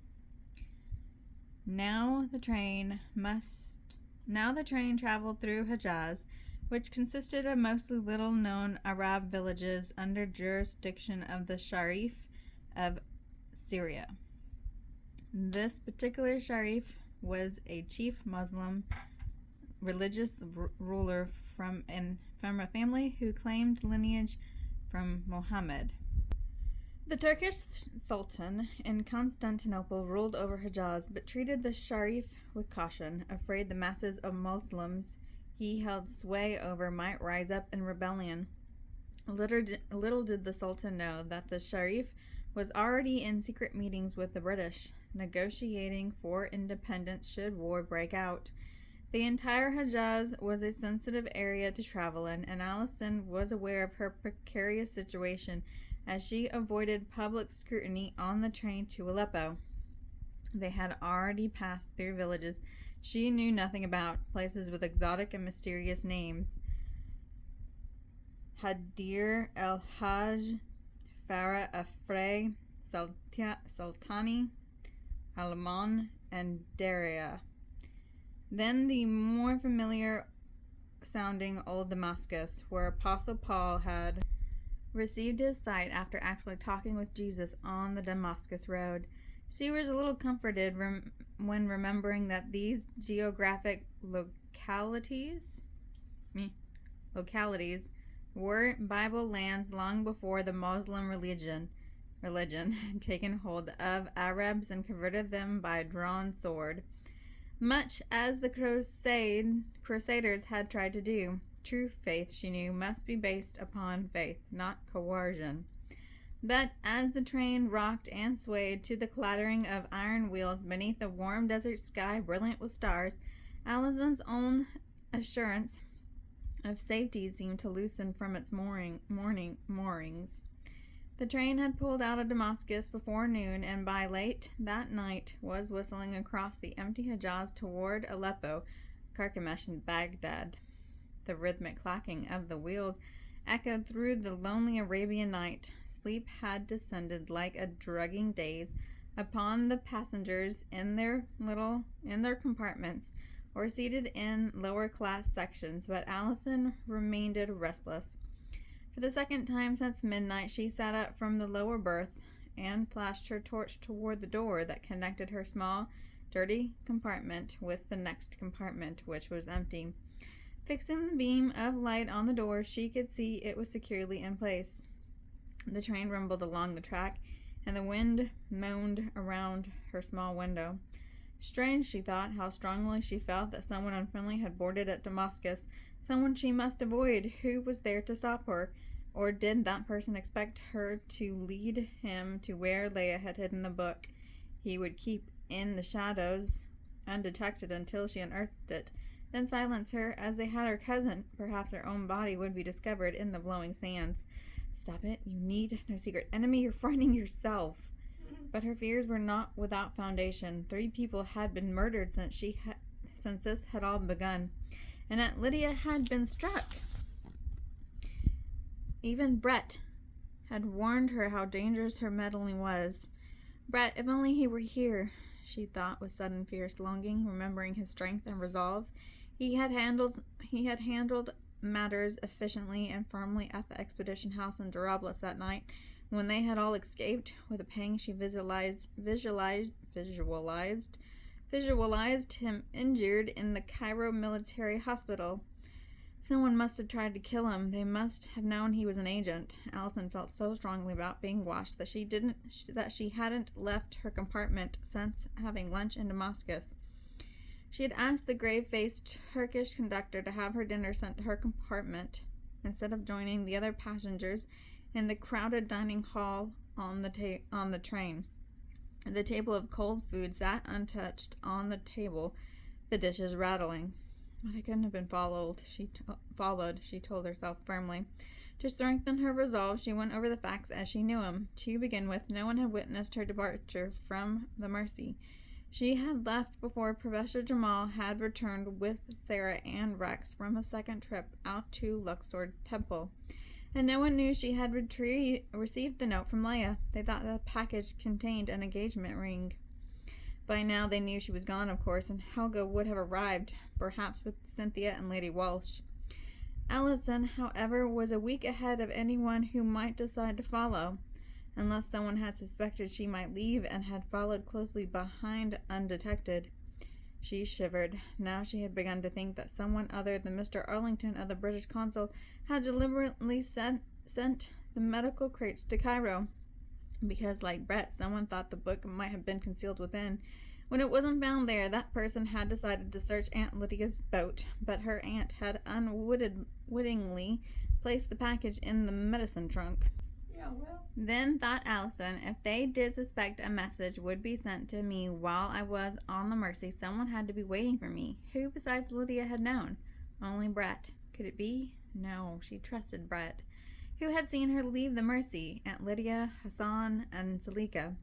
Her aunt had vowed her serving man was reliable, insisting Hassan was a secret Christian and utterly trustworthy. Allison must take her aunt's word for it, and Allison was just as confident about the loyalty of her mother's Egyptian serving woman, Salika. Well, Hassan had brought Allison down the Nile to board the steamer at the Red Sea by Aqaba.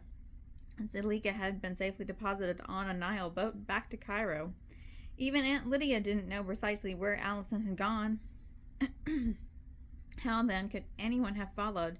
Someone could have been watching, waiting, prepared to trail at a distance until Damascus. At Damascus, the trail narrowed because she was on the last length of her journey to the huts. They could afford to be a little bolder, but still keep to the shadows of the train. She must not lead them to the book. She had already seen most of the passengers, and they were strangers. There wasn't a familiar face among the Turks, Arabs, a few Germans, and 1 or 2 British. A strong wind buffeted the train's side, and she envisioned the wide expanse of hot, arid desert sweeping past outside her small, soiled window.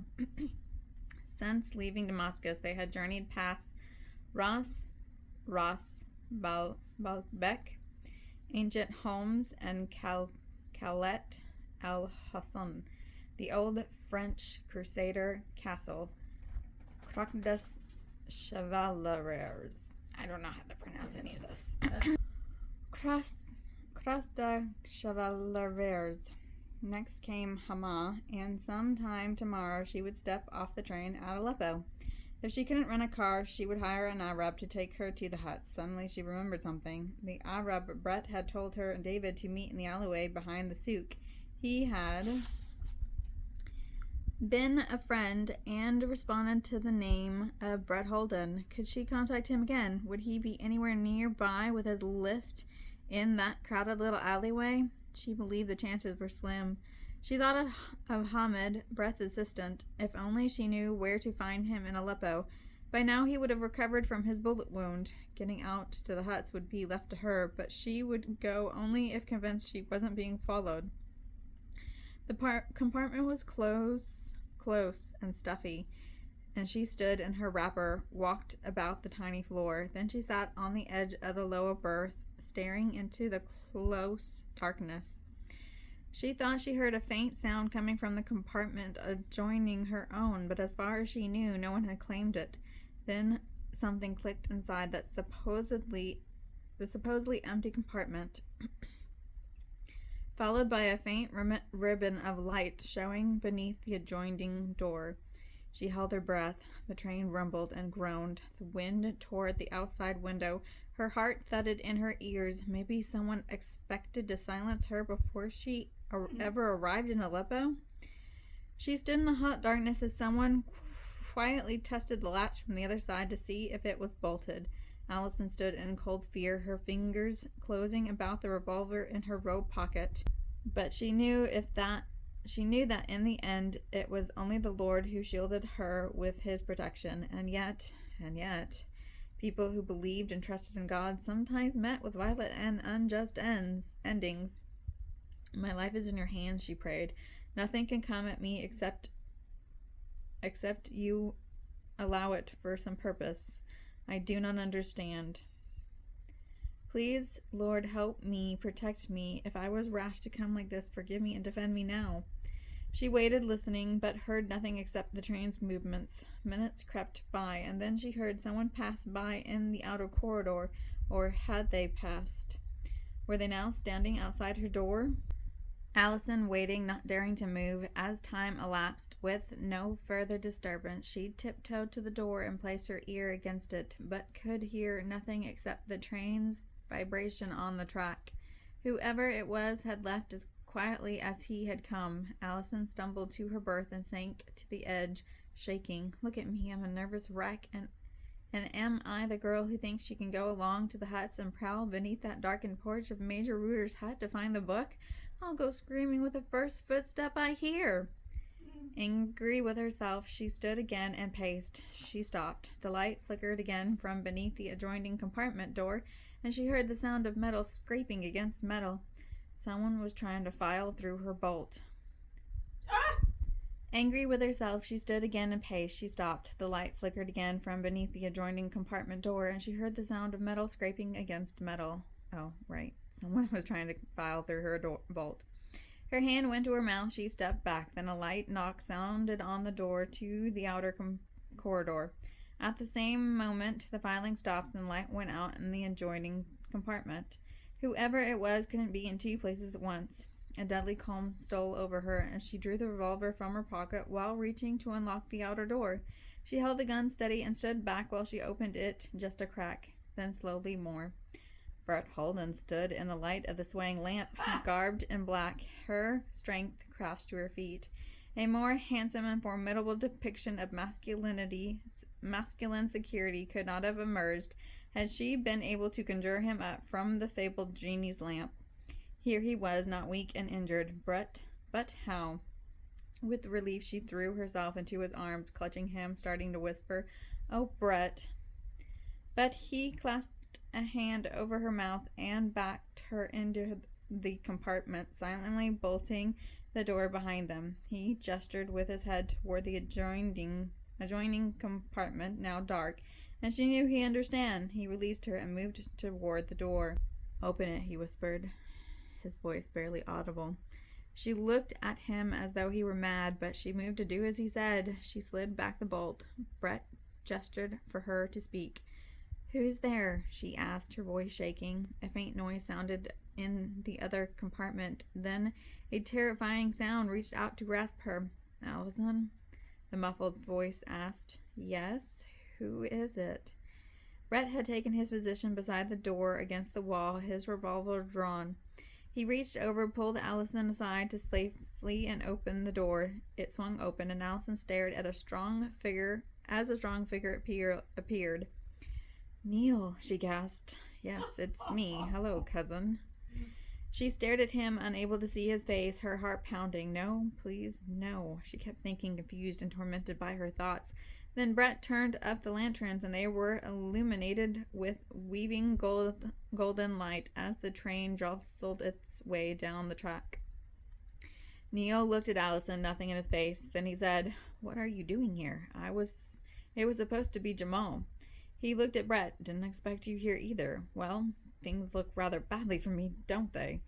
Brett watched him, unsmiling. The cool, hard look he gave Neil made Allison tremble.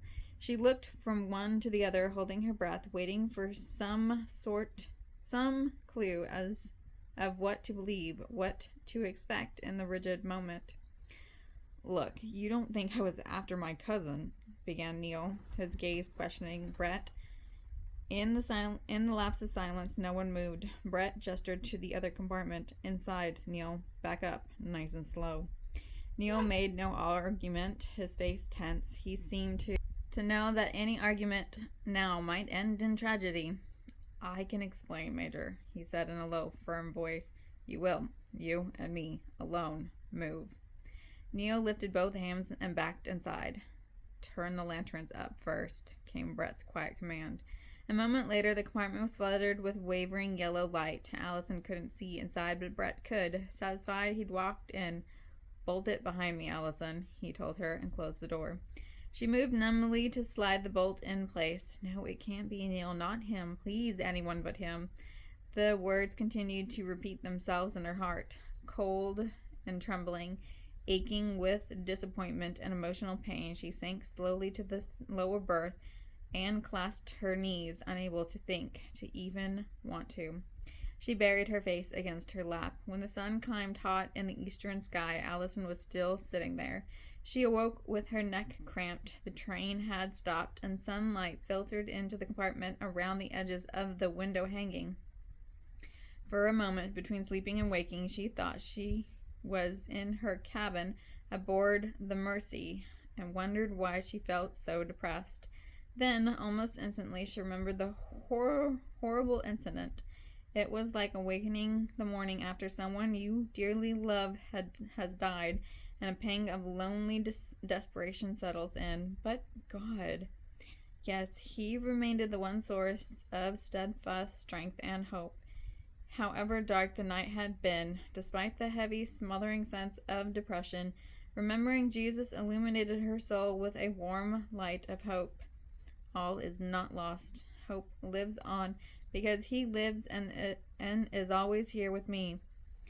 She remembered again. On the other side of the thin wall, Neil was under arrest by Major Holden.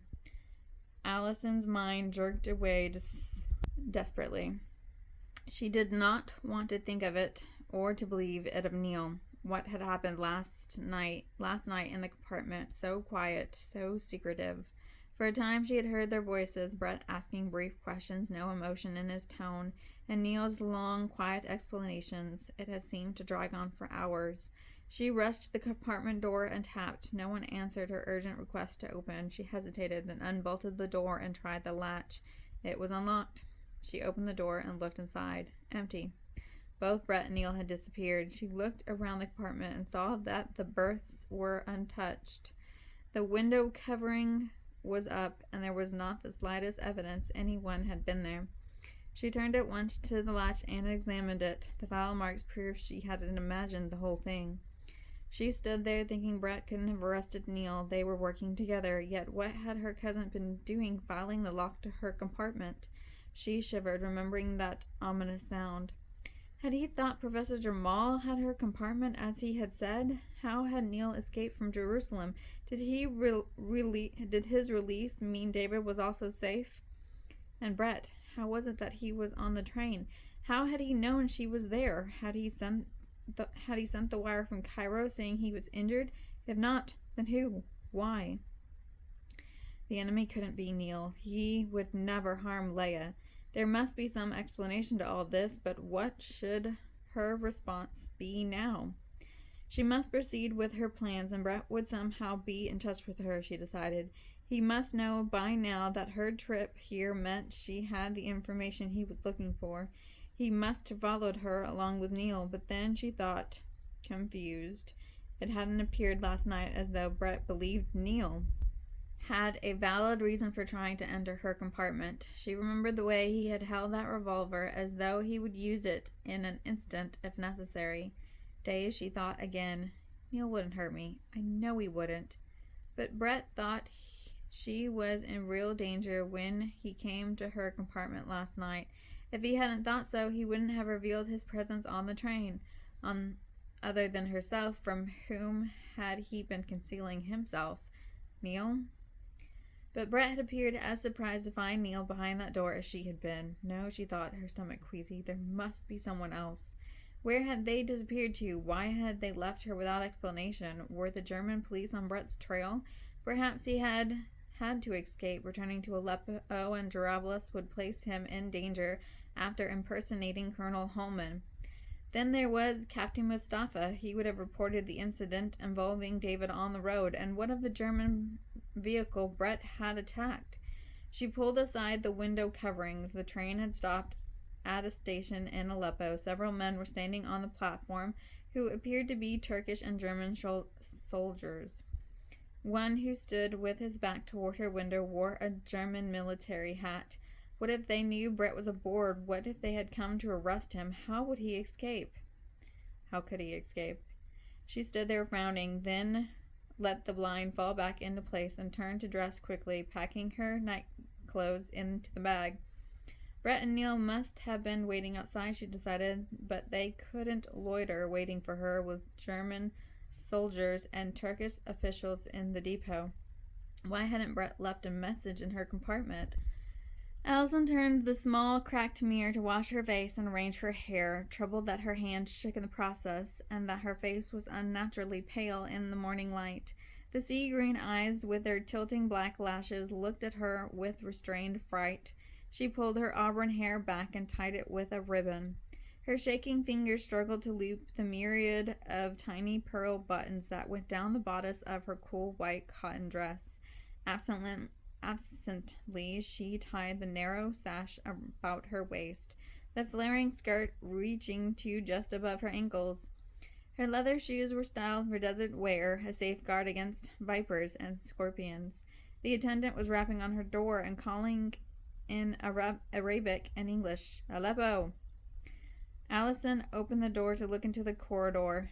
The blinds were no longer drawn over the windows, and a bright morning sun glared down onto the railway tracks and Turkish buildings. She didn't dare alert the attendant or risk describing Brett and Neil. If they had made their quiet escape, no one would have seen them.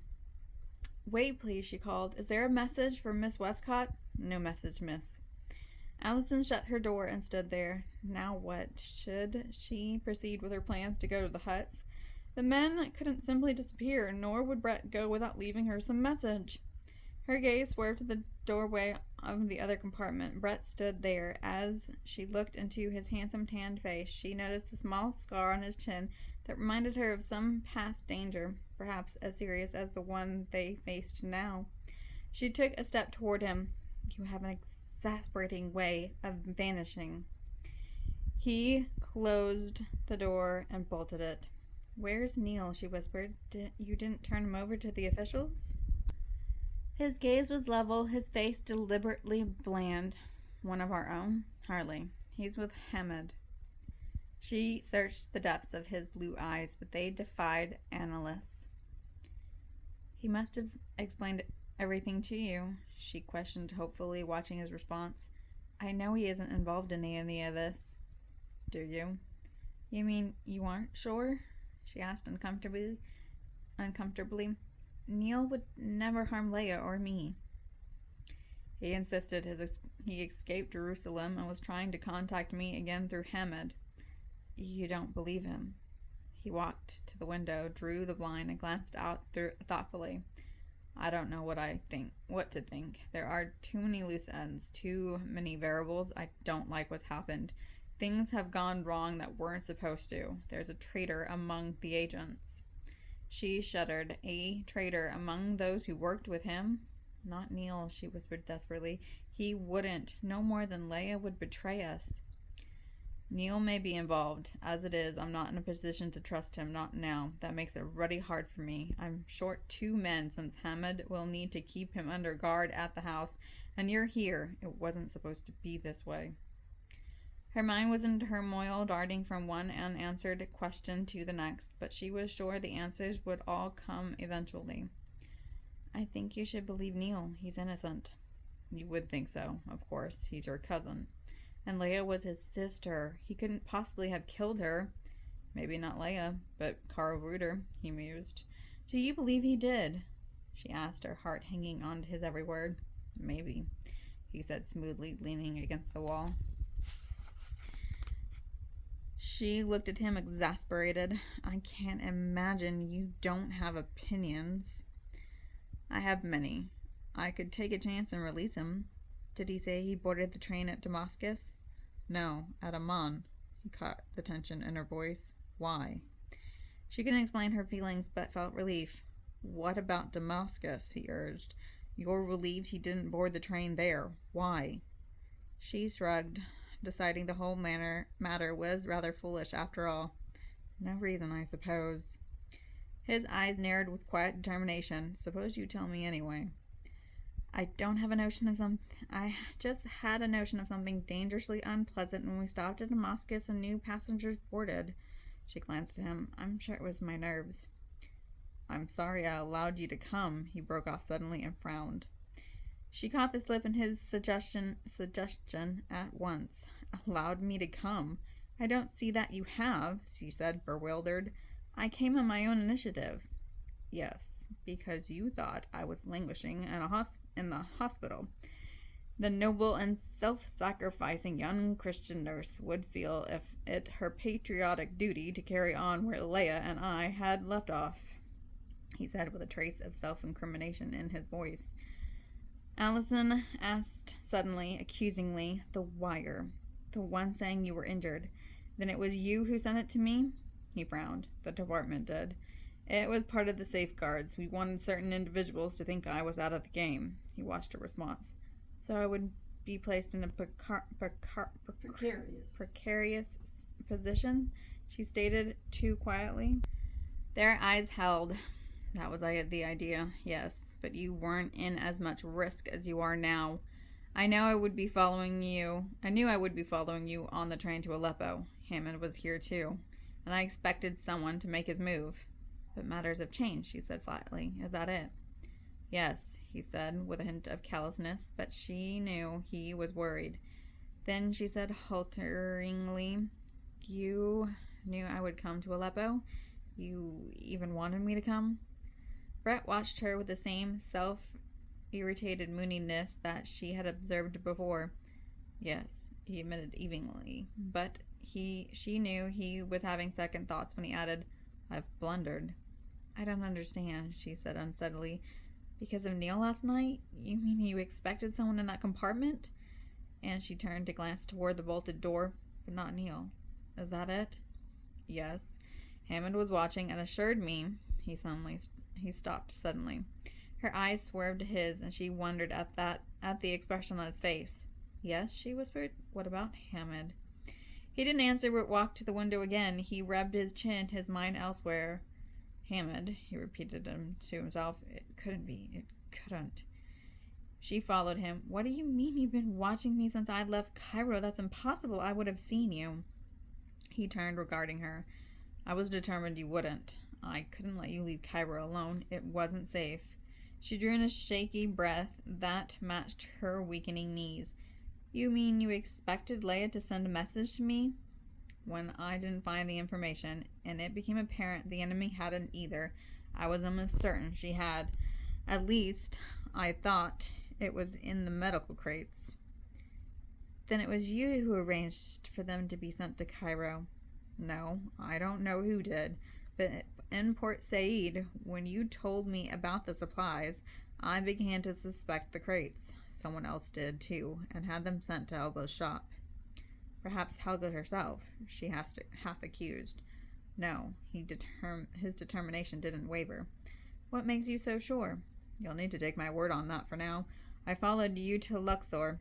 You're a precious commodity, you know, one we can't afford to let slip through our fingers. She noted his choice of words. We, he had said, not himself. He was speaking of the British government. I've been watching you since you left with your aunt's medical supplies.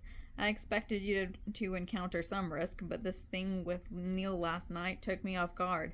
I never suspected him, and I'm not sure I do now. She set aside her feelings and looked at him. You were in Luxor. Remember Karnak Temple?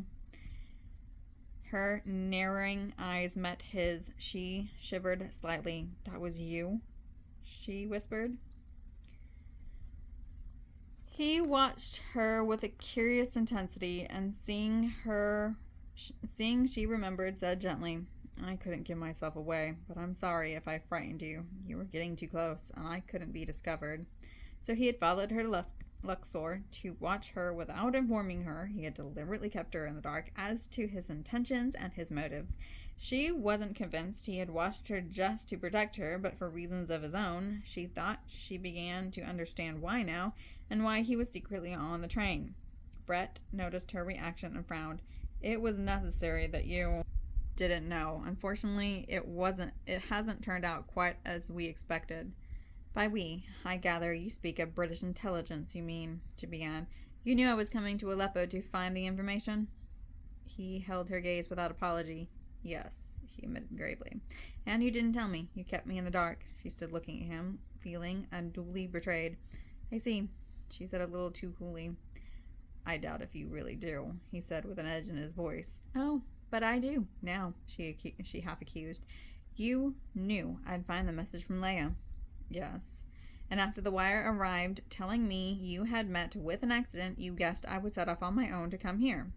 He smiled faintly. Something like that. And then, said Allison, you deliberately allowed the trap to be set on this train. You expected the enemy to make his move here last night. Brett said nothing. He shoved his hands into his pockets. So, I was the bait to lure the murderer into following me. And at the right moment of discovery, you would have him the way you thought you had him last night. You needn't make it sound so cold and methodical. Allison felt unreasonably perturbed. She looked at him accusingly, remembering how frightened she had been when Neil had filed away at the lock.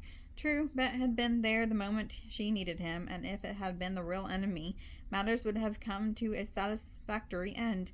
But if the enemy weren't Neil, and she believed it wasn't, then the trap was still empty, and the murderer was still following her. I was confident I'd be here when you needed me, he said. If not, I would have stopped you from coming. But after last night... His countenance turned vague. After last night, she concluded, you realized something had gone wrong. I've trusted people I shouldn't have. I don't blame anyone but myself. Brett walked restlessly across the compartment, moving the blind to look out, then let it fall again. He came back to Allison and stood watching her thoughtfully, frowning.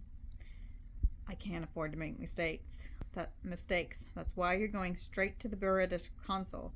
I've changed my mind about your involvement. You'll stay at the consul until the matter is settled here. If anything goes wrong and I don't return, wire your father in Baghdad. Baghdad? But he's in Bombay. No, he said evenly, he isn't. He's been in Baghdad for a month. That's how I got the letter to deliver to your mother. I've been taking orders from him. She could only stare at him. Her father was in intelligence. But what of her mother and Beth? By now they would have docked in India, only to learn that Sir Westcott wasn't there. What are you going to do? She asked, worried. You're going to tell me where Leia put the book. I'm going there alone. And if Hammond must guard Neil, that means you'll be on your own without anyone on watch, she said nervously. I can handle it, he said tonelessly. It's my work. With something I've chosen to do, whatever the cost. You, however, are another matter. Without Neil and Hammond as guards, you'll need me. No, he insisted, his eyes turning a brittle blue. I don't blame the agency for wanting to use me to lure the enemy Here, it makes sense, and it's necessary. Now, more than ever. I promised Leia I'd help her, and I intend to keep my promise. Instead of stopping him on the train, you'll stop him at the archaeology huts. I'll lure whoever it is there, and when he shows up for the information, you'll be there. His eyes narrowed. No, it will be more dangerous at the huts than on the train. Someone could be there even now, waiting for you. You would need to arrive before me, as though alone. I won't risk you like this. The plan has so many holes in it. It leaks like a sieve. A sieve? A sieve. Anything could go wrong. I was confident I could protect you on the train, so I went along with using you, but even then I didn't approve. Now things have worsened. He walked up to her, taking hold of her arms and turning her toward him. Now let's get to business. Where did Leia put it? If I tell you... His hands tightened, his mouth curved. If you tell me... I've come too far to retire to some locked room of the console while you face everything alone, she said in a rush. Your concerns are noted, he said softly. But I can take care of myself. I've done it often enough. Things are in a state of high risk now, and I have to settle them. Allison's gaze clung to his.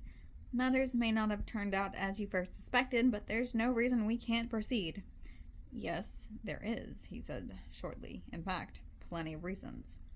You didn't catch the enemy last night. At least we're not sure if you did. Certainly not the principal people involved, and we agree the enemy is still about. She tried not to shiver.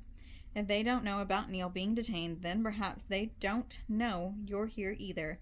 They think I'm still alone. They'll expect to follow me to where Leia hid the information. That's exactly the point. I meant to stop them here. It was never to go farther. You're not going out there. It makes more sense for me to go. And you'll be right behind me, won't you?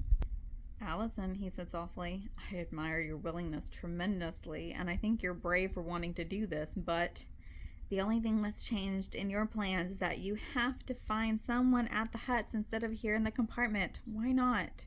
He frowned, his eyes searching hers. His hands were fists. You're not a trained agent. It's unfair to ask so much of you. No, it isn't asking too much. At first I was bothered that you were willing to use me without my knowing, but it was only... I suppose I wanted you to care too much about what would happen to me. She stopped. She had revealed too much. Did you want me to care? He asked softly. Then you can forget your concerns, because I do. More than you think. I'd give anything if you were safe in Cairo instead of here. But I don't feel the least troubled about it now, and I do want to see this to the end. I want to be with you when you unearth the information, and Hamid can't be with you. I can be trusted. And I've got a revolver, and I can use it too. If war comes, I plan to enlist. Out of the question. I won't let you. I beg your pardon, Major Holden, but suppose I don't listen. You'll do as you're told, he said roughly. She smiled. My father has always been patriotic and devoted to the military. So was my grandfather and his grandfather, and so am I. I'll remember that if we get out of here. I commend your father, grandfather, and great-grandfather, but duty ends there. No, I expect to do my duty as a nurse on the front lines if it comes to that. I think you mean that, he said with exasperation. I do, and I've had some training with a weapon, which means you can use me now. No, he said firmly, dropping his hands. I've not changed my mind. You're going to the consul to wait. I want you in one piece in Cairo. Brett, listen. Everything that's happened, Major Reuter, the Kurdish Guard, Leia, the information you're after is important, isn't it? You know it is. Very important. But I can retrieve it on my own. And become a marked man? They'll be waiting. If I go, it will be different. As soon as I have it in hand, they'll come out, and then... She swallowed. He frowned. You'll be there. If it came to it, yes, I promise. But can you do it? This isn't going to be easy. If Leia could manage the lone drip to meet one she thought to be Neil, then I can do this. And I have one thing she didn't. You. He watched her for a long moment. He walked to the window and looked out again. He turned his head and looked at her gravely. All right, but you'll need to promise you'll do everything exactly as I say. We can't afford anything to go wrong. Like Not with you. She's gonna do. Not with you under the gun. She pretended undaunted courage and said brightly, Anything you say, Major. Now, I need you to know what I need to know what you learned from Leia. He walked back to her, and Allison whispered, "It's under the porch at Major Reuter's hut, the same place she hid the night she slipped away from you. She was hiding when the murderer ran out." She heard his steps above her head on the porch. She shuddered. Ah, the one place no one thought to look. Leia was a smart woman. He looked at her, alert. "What did you do with the message?" "I burned it at once, as soon as I read it several times." "Good. And you've said nothing to anyone?" "No one. Only you." Their eyes met. What if he really is a German agent? A warm shiver prickled the back of her neck. Brett saw it, and his mouth curved wryly. "You'll need to trust me implicitly." "Oh, I do," she hastened. "About as much as I could trust any man." He lifted a brow.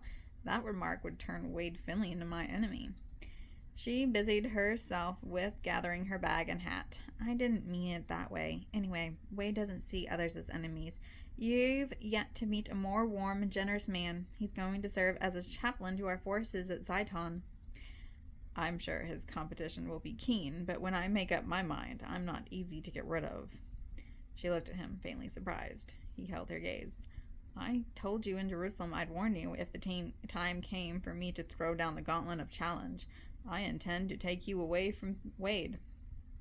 Allison's heart fluttered feebly. A warm flush came to her face, and she was furious with herself because it did.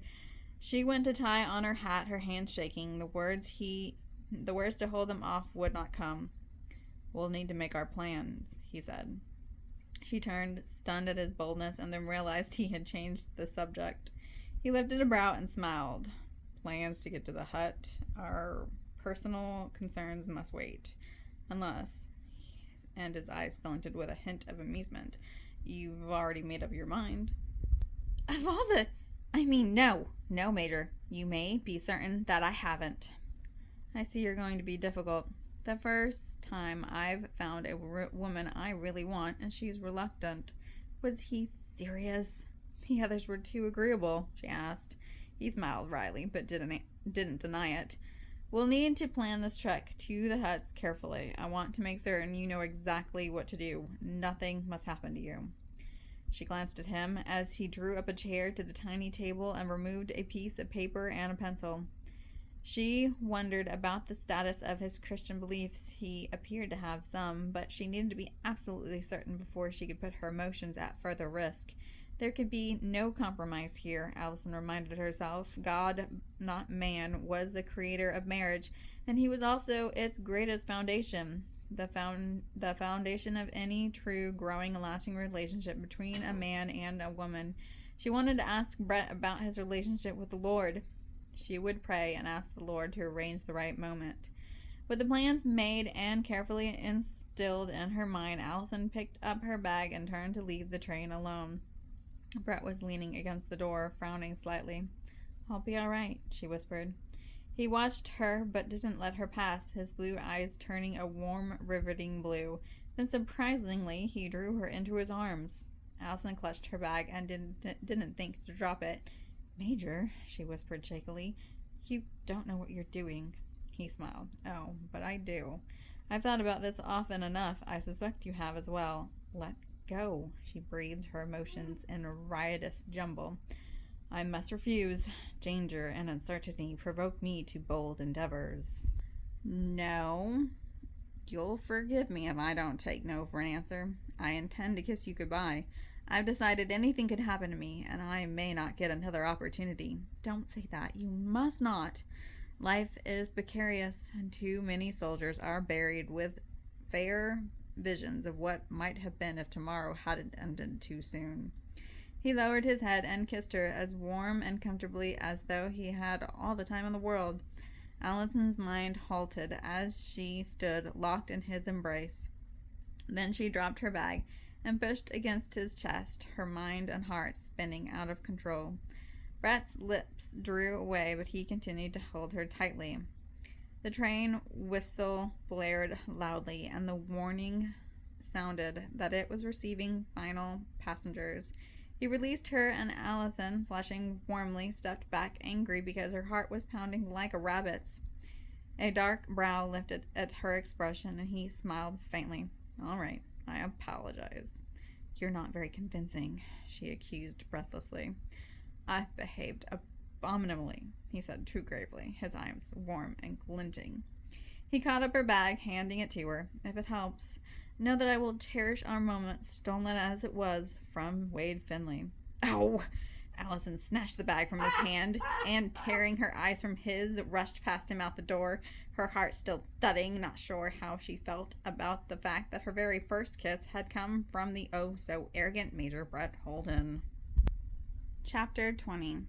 Alone, Allison left the train, careful not to look disturbed as she glanced casually about the depot. Tension gripped her, along with a sudden premonition of danger. Brett was nearby, but concealed, while he kept her under watch. Kept her under watch. He was convinced of her ability to go through with this, trusting her calm nerves. She walked past the train cars, looking to either side, careful to avoid the officials who patrolled the depot. Was the enemy watching her too? Running feet gained on her from behind, and she stopped, turning abruptly. An Arab boy grinned. Hello, miss. Good morning. Miss, I carry bag. Miss, this way, yes? His brown eyes twinkled with what appeared secret amusement. Had Brett set him? He hadn't mentioned it. The boy trotted ahead and turned down a narrow stone street with indigo shadows. She hesitated. His small bare feet padded along the stones, worn smooth by centuries of other feet and hooves of camels, horses, and donkeys. He paused and urged her to follow. Allison stood still, and as the boy reached a narrow archway, Neil stepped from the shadows. She glanced behind her down the narrow street toward the train, half expecting to see Brett standing there. Instead, she saw an Arab who moved into the shadows. Neil tipped the boy and beckoned her to come. She walked toward him, carrying her bag. Neil smiled as she came up, and taking her arm, tried to lead her off into the shadows of ancient stone walls and latticed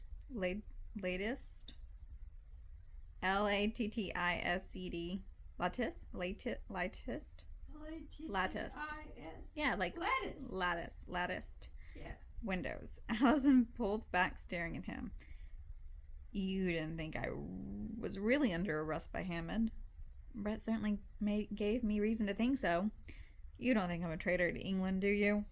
No, I can't think that of you. Good, because I'm not. I don't know what Major Holden told you, but Hammond insisted my arrest was only a pretense. Hammond told you that, because that isn't what Brett told me. Hammond let me go. He did? She said, surprised. Yes, he said the entire thing was a ploy. Brett wanted Jamal and the Baroness to think I'd been taken away. They're here. They were on the train. You and I are to go to the huts, though I prefer to leave you here. Brett insisted. Rather odd. Neil, there's something wrong with what Hammond told you. I just left Brett, and he believes Hammond is holding you in detention at his apartment. He isn't certain he can trust you. His face tensed. He didn't tell Hammond to release me? No, Hammond must have done that on his own. Neil considered, watching her, his blue eyes alert, the breeze ruffling his sandy hair. For a moment, as she looked at him, she thought of Leia. Neil, you don't suppose, she whispered, Hammond is the one? His sandy brows furrowed as he turned to stare down the alleyway. No one was in sight. Impossible. Is it? Why? Brett trusts him with his life, but wouldn't that be the way Hammond would want it? Yes, but we've been through too much together. He wouldn't betray Brett. She thought of the night on the road when they had attacked the German car. She felt a prickle of guilt. No, she quite agreed. Hammond seemed too loyal. Good Lord, mouth work. Where's Brett now? He asked. On his way to the archaeological huts. Allison, I know you're right. I think you're right. Something is dead wrong, and Hammond may know what it is. He left for the huts 20 minutes ago. Her heart wanted to stop. He would arrive before Brett. He could hide, and Brett didn't expect Hammond to be there. He would have the advantage over Brett. Neil grabbed her arm. Allison, get in the car. I don't know what's going on, but we have to get out to the huts. There may be others with him. How do I know I can trust you? Allison, didn't Leia trust me? Yes, and someone murdered her. Good heavens, you think I did? I wasn't anywhere near the digs when it happened. I was in So are they thinking this? I was in Jerusalem. That should be your answer. It dawned on her then. Yes, he had been in Jerusalem. Mrs. Rose Lyman had told her so. She smiled with relief. He grinned and tossed her bag into the back of the car. They drove away, leaving the shadows of the narrow streets, and were soon on the road toward the wilderness of Jarablus. She faced Neil, the hot wind in her hair, her eyes anxiously searching his. How did you escape Jerusalem? How is David? David's still in detention. Rotten luck. But I was never arrested. Remember when I went to warn the Zionist leaders? Yes, but they had already been arrested. Exactly. The Turks took them to Jaffa and expelled them from Palestine. But we'll be in touch with David Ben-Gurion when he gets to England. We have an all-Jewish squadron in the making. Just the sort of thing David would be excited about. We have to get him out of the Turkish hands. What of you? How did you escape? I returned to Rose's house, but the Turks were swarming about. I waited, thinking Brett might arrive. He needed to be warned, but he didn't come. The Turks left with some prisoners, including David. I didn't see Rose or Benny, and I was sure they would do nothing to you with Uncle Marshall so high in British government. So I struck out on my own. How did you get out? On the train from Haifa to Damascus. Then I returned to Aleppo to find Brett's assistant, Hamid. We talked, and I stayed with him a few weeks. Then we went back to the expedition house, the one Leia and I shared. He turned somber.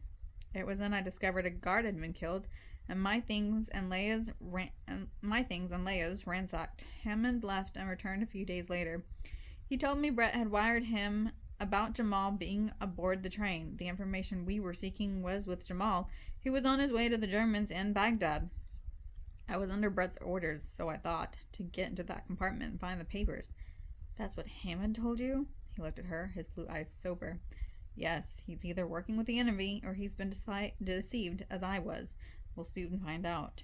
When they arrived at the Cairo archaeological huts between Aleppo and Baghdad, the blazing sunset was retreating from the deepening sky.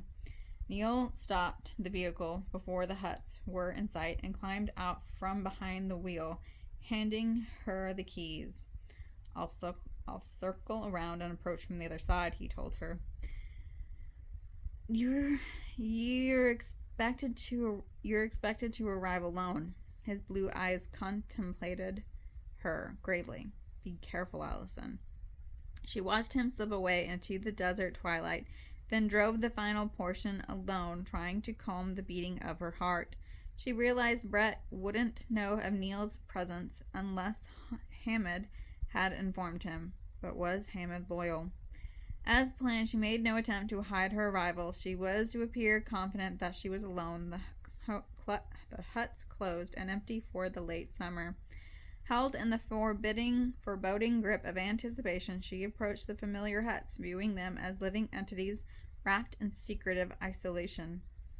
Naturally, she saw no sign of Brett's vehicle. Hamid, too, had apparently approached on foot because he was really Brett's enemy, or just being cautious, waiting. Unless Brett had somehow become aware of Hamid's arrival, he wouldn't know his assistant was also prowling the grounds. If only she could warn Brett, but she must do nothing to rouse the suspicion of the person waiting for her now. Who waited in the growing darkness for her to unearth the book Leia had carefully hidden on another windy Arabian night? Hidden before she kept her appointment with Neil, Hamid, Jamal, the Baroness, an unknown? Too many questions. Allison's teeth chattered and she tensed her jaw. Brett is also here, she told herself, and found solace in knowing that his strong form was concealed somewhere nearby, watching her even at this moment. Unless something had happened on the way to thwart his arrival. What if Hamid had lain in wait for Brett? She wouldn't think of it. If she allowed her fears to mount into swooping birds of prey, she would turn, screaming mindlessly, and run back to the vehicle. She must be brave. She must look to the greater source of protection and strength, her high tower, her shield and sword. The Arabian winds were rising with the night's approach and stirring the carpet of sand beneath her crunching boots. The sand continued to swirl, forming mounds that reminded her of giant ant hills moving eerily along with ceaseless motion. Did Brett suspect Hammond? Were they both watching her approach? How vulnerable she must appear to what awaited her. A feeling of urgency and disquiet rode the moan of the wind. She walked through the tinted twilight, clutching her kit bag, the revolver in her jacket pocket, her throat dry. Entering the grounds of the lodge, the huts faced her in a half circle. On the other side of the bowl-like grounds, shadows from the hedge of leafy date palms slithered across the sand and rock that reflected the last rosy glow of sunset. Behind the trees, nightfall settled over the gully-like dry watercourse where reptiles inched from rocks in the cooler night. It was here the adventure had all begun, and perhaps tonight it would end. A shiver enveloped her as her eyes scanned the huts, lingering on Cousin Leia's old room, then moving apprehensively to the hut of the British agent, Major Carl Reuter. Behind her, the date palms swayed with a rushing sound that ebbed and flowed. To her left was the now dark dining hall, and next to it stood the larger huts used for lecture rooms. All stood shrouded in silence. Where was Brett? Neil? Hammond? The last shade of color died. Night descended, deep and black. Memories of Leia were everywhere, and Allison's imagination grew with every desert sound. It seemed her cousin's urgent words written in the letters sent to the Mercy spoke again to Allison, promptly prodding her forward toward the darkened enclosure beneath Carl Reuter's back porch to rescue the book. Come, the book seemed to beckon. Hurry, hurry. Allison steeled her emotions for the worst. It was dark enough now. The enemy would be watching her as alertly as if she also watched. She swallowed and pressed the button on her hand torch. She had just announced her presence. Did Brett see the light? He had promised her he would be here. He wouldn't let her down. She walked toward the hut, remembering the night she had followed Leia inside, remembering how Leia had fled with Brett behind her and she, Allison, had been left inside that darkened room. The real enemy had been in there too, the third man. She and Leia had taken to calling him. Was it a man? Leia had hidden beneath the porch. She had heard the murderer's footsteps retreating down the steps and disappearing across the soft sand. She had gone back there again, later to conceal Woolie's book. Allison approached the hut where the unshuttered window watched. With sweating palms, she flashed the beam up the steps to rivet it on the door. It was shut, but was someone inside? Brett? One of the others? Not Neil. He couldn't have gotten ahead of her so quickly. He would be farther behind, perhaps nearing the outside of the dining hall now. He, too, would see her torch glaring brightly, shouting her presence to everyone watching her from the darkness. Drawing a deep breath, she went up the steps. A gust of wind blew across the yard and through the date palms, shaking the stiff, overweight cluster of dates and whispering around the rough wooden walls of the empty hut. Allison tried the back door and, finding it unlocked, forced her courage and pushed open the door. Now open the door. Suddenly daunted by the cavern of darkness, she halted, her heart leaping and fluttering like a frightened bird. She would have turned and run, but for Brett's image commanding her heart, she couldn't let him down. If she didn't go through with this, he would be left here with the enemy, now unwilling to show himself. Without the tempting bait of the book in her gullible hands, the murderer would slip back into hiding like a cockroach in the woodwork. She also thought of Cousin Leia, her blonde hair gleaming in the moonlight as he courageously slipped away to keep a duty-bound appointment at the abandoned digs. Allison stepped over the threshold into Major Reuter's hut and reached for the box of matches that sat on the small table beside the door. She struck one. A flame flared, and her face showed unnaturally pale in its glow. The oil lamp cast its light onto the walls of the bathroom. The tin tub and the old wash basin came to life. The closed-up air smelled hot. Allison froze. What else did she smell beside staleness, old wooden furniture? The faint odor of tobacco smoke clung to the curtains. It grew stronger as she moved through the door into the room where the British agent's body had lain on the bed. She felt her way along the wall until she came to the light switch and pressed it down. In the harsh amber light of the single bulb in the low ceiling, she glanced around the sparsely furnished room. The bed in the corner stood empty. For an apprehensive moment she had imagined she would see the Major's body still there, as the body had been weeks ago, covered with a blanket.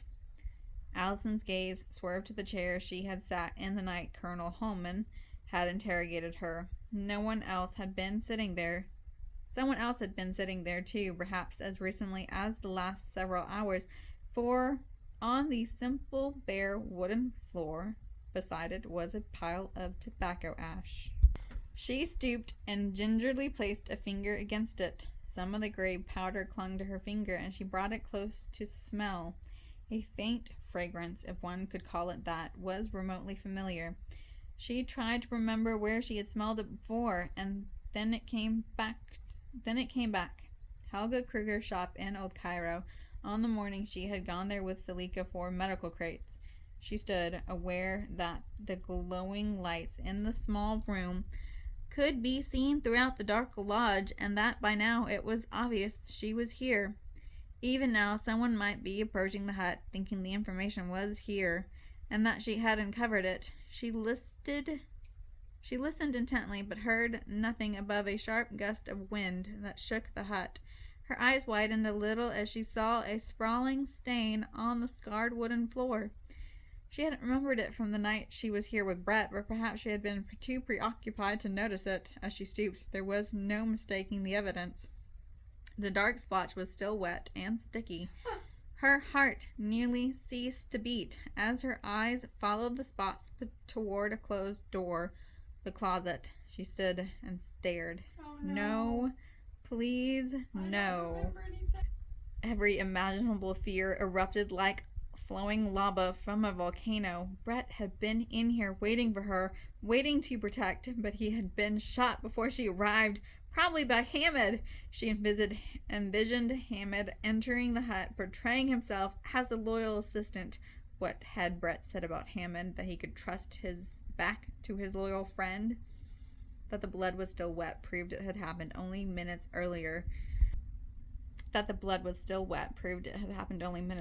In this hot environment, the stains would dry quickly. In a moment of despair, she sank to the chair, hope and courage fast fleeing. What good would it do to risk everything for the book now? Why not run for her life? She knew it was too late, that she was under scrutiny by unfriendly eyes, and that she would never make it to the vehicle out without being stopped and forced to reveal the spot where Leia had hidden the book, then silenced. There was a small chance Neil was here too, and she would risk everything, that he was not a traitor, but as loyal to the cause of England as Leia had been. He knew she was in this hut. He was nearby to protect her now that Brett could not, and he knew that producing the book would lure the enemy from hiding. For Leia, for England, and now for Brett. The prickling shiver raced up her back, and she had to force herself to turn toward the back porch. No one was there, yet the feeling of being watched persisted and grew stronger. She rushed to the stifling room, past the bedroom, and out the back door into the darkness of the porch. Going down the few wooden steps, she turned her torch into the cavern of darkness that ran beneath. This is where Leia had hid that night. Swiftly now, Allison stooped and crawled beneath the porch, feeling the sand pressing on her palms and knees. She lifted the light to a rough wooden beam where Leia had laid Woolly's book on the Hittites, and felt carefully along the ledge until her fingers brushed against the smooth binding. She clutched it to her chest, her breath coming rapidly.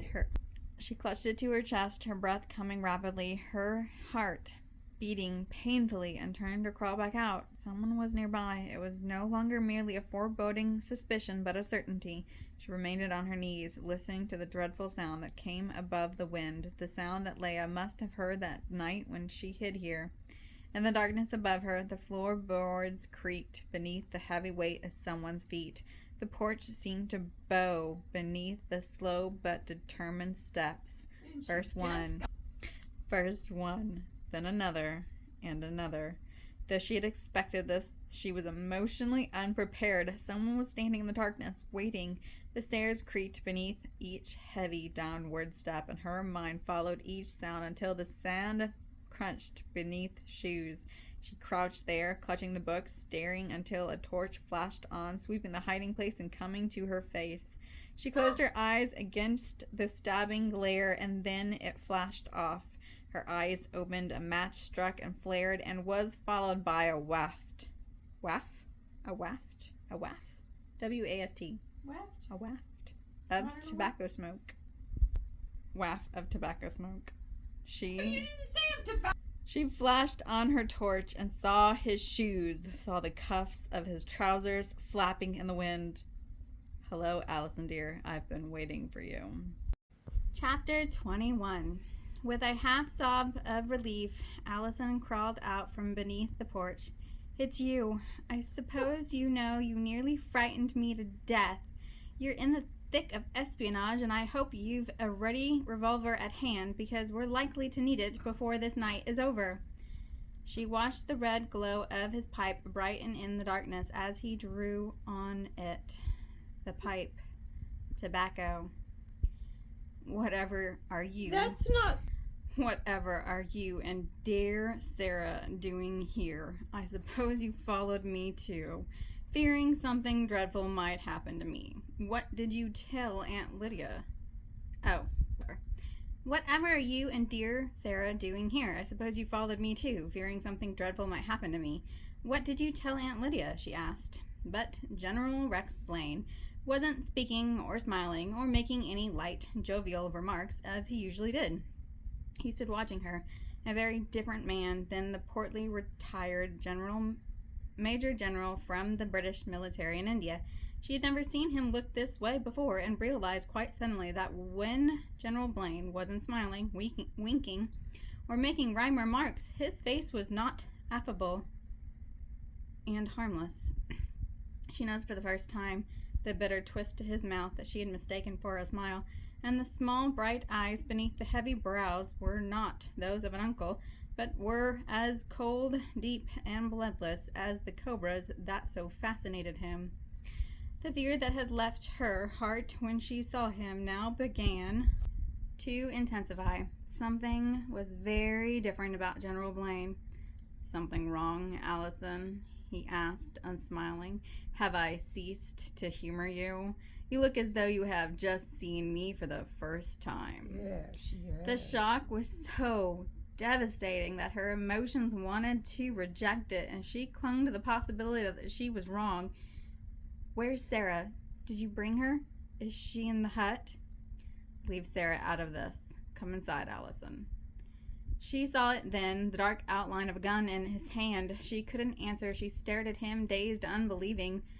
She must believe, because this was not simply a terrifying nightmare. It was real, and more frightening because it wasn't a stranger but General Blaine, a man she had been so sure she knew. General Blaine was the third man. Up the steps. Hurry. She did as he ordered, her legs weak, and in another moment found herself in Reuter's hut. Sit down, Allison. She did, her mind working dully. Where was Neil? Where was Hamid? Brett was dead. General Blaine pulled up a chair and sat down astride, steadying his gun hand across his arm. Why did she say Brett? General Blaine pulled up a chair and sat astride it, steadying his gun hand across his arm that rested on the back. He asked her very softly, What do you have in your arms, Allison? So it was a book. Yes, makes sense. The Hittites. I only just figured it out. Clever of the agent, masquerading as a Reuter. Makes me boil to think it was under my nose the night I searched here. Yes, it was I. And I would have eliminated Leia then if you hadn't blundered in. You are a bewildering thorn. I didn't want to do this to you. I was hoping you would stay with Lydia. But you couldn't leave it alone, could you? He asked angrily. Major Holden. Oh yes, I just found out about him too. Too bad I didn't know at the charity ball. I could have killed him then, but he'd be dead now, Hamid with him. No, the thought was too painful. Hamid, I thought... She stopped. He guessed what she was about to say. You thought he was a traitor? No, it was Jamal. He's involved, but he's no fighter. He makes a better digger, a spy in Cairo. He detests the Baroness because the stupid woman is working for the British intelligence. She gasped. Helga? He smiled disdainfully. She loathes the superior ideas of the Kaiser, of the war machine. She's been aiding the British in Constantinople. She's used her shop in Cairo and those huts as a cover. Jamal's been watching her, but he was slow-witted. He didn't learn of her connection with Brett until recently. Brett, if I had only known. Allison tried to keep her voice steady, to keep the panic out of her face. She must gain time. Someone must come. He had to. Neil. But why you, Rex? You're British. You hate the Germans. He smiled wearily. A clever front, wasn't it? The more I taunted the Kaiser and spoke against the Baroness, the more convinced everyone became. You'll be shocked to know my parents were German. I was born in Berlin. I didn't come to England until I was 17. I met Sarah in India, where I assumed the identity of Rex Blaine. But my real name is Willis Brandt. Does Sarah know? No, and she won't. She's not involved. When we return to Berlin, I'll have some excuse. But why? Why are you involved, even if you were German-born? He smiled. Why would I give up dear England once I had the blessed opportunity to embrace her? Because I despise England. I despise all she stands for, her pride on the sea, her arrogance, her empire. She never deserved it. It's Germans' time to rule the world. England had her hour. France and Napoleon had theirs. Spain and Rome. It's time for the Aryan race. How I've laughed at the British for their conceited stupidity. I worked for Berlin during all my years in India, and they didn't even suspect. What about Major Reuter? Did you kill him? Yes. I knew he was a British agent. We knew when he left Constantinople with the documents. We knew about Neil and Leia at Bristow. We knew Neil and Leia Bristow at Carchemish pretending to work for the British Museum. So it was arranged for me to come here with the Archaeological Club. It happened to fit so well that Sarah was involved with archaeology. She never knew I encouraged her to involve herself for my benefit. I did so subtly. She never guessed. So subtly, she never guessed. Nor did anyone else, not even Brett. I fooled him in the end, just as I did you. He sighed. I'm sorry about you, Allison, but there it is. You knew Reuter was an agent, but did you know whom he came here to meet? We knew he was to give the Constantinople papers to someone, but it took us time to learn it was Neil. Neil didn't show. He was alerted by someone when Reuter was killed. Probably his superior. We now know it was Brett. It was my mistake, killing Reuter before Neil arrived. I should have gotten them both at the same time and waited for Brett too. Well, it doesn't matter now. We'll have them all before tonight is over. Oh yes, Allison, my dear, we know Neil is here. Jamal will have taken care of him by now. Don't look so fallen. You should have known you couldn't win. You've been very foolish. And Leia, you murdered her? It had to be done. Do you think I liked it? Then it was you I heard when she left for the rendezvous. I knew she was in your hut. I decided to let you both look for whatever it was Reuter hid. You were both clever. I must admit, it's been a bit tiring keeping tabs on you. First at the charity ball, then at Luxor. Was it you who entered the house at Port Said? Jamal. He needed to destroy the letter he sent to Leia. It incriminated him, though she seemed to have overlooked it. The letter mentioned his service at Constantinople Museum. If anyone had bothered to check, they would have discovered Jamal was with the Sultan when Kaiser Wilhelm visited the city in triumph last year.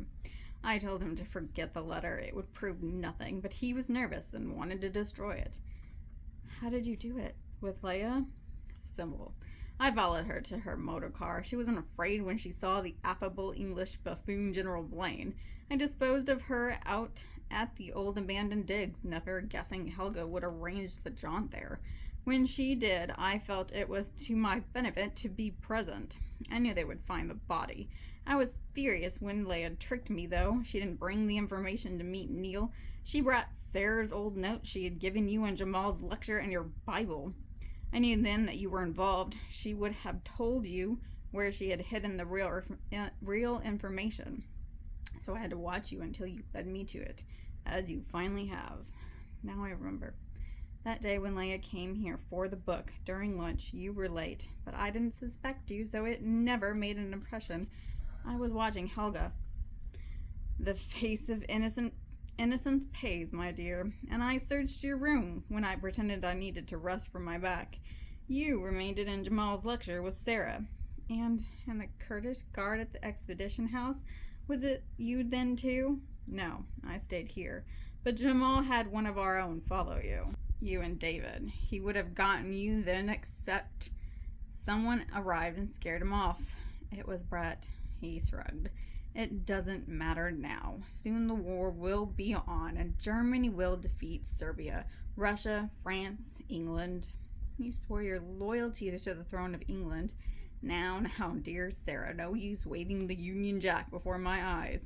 It means nothing to me, so enough of this. I've taken too much time already.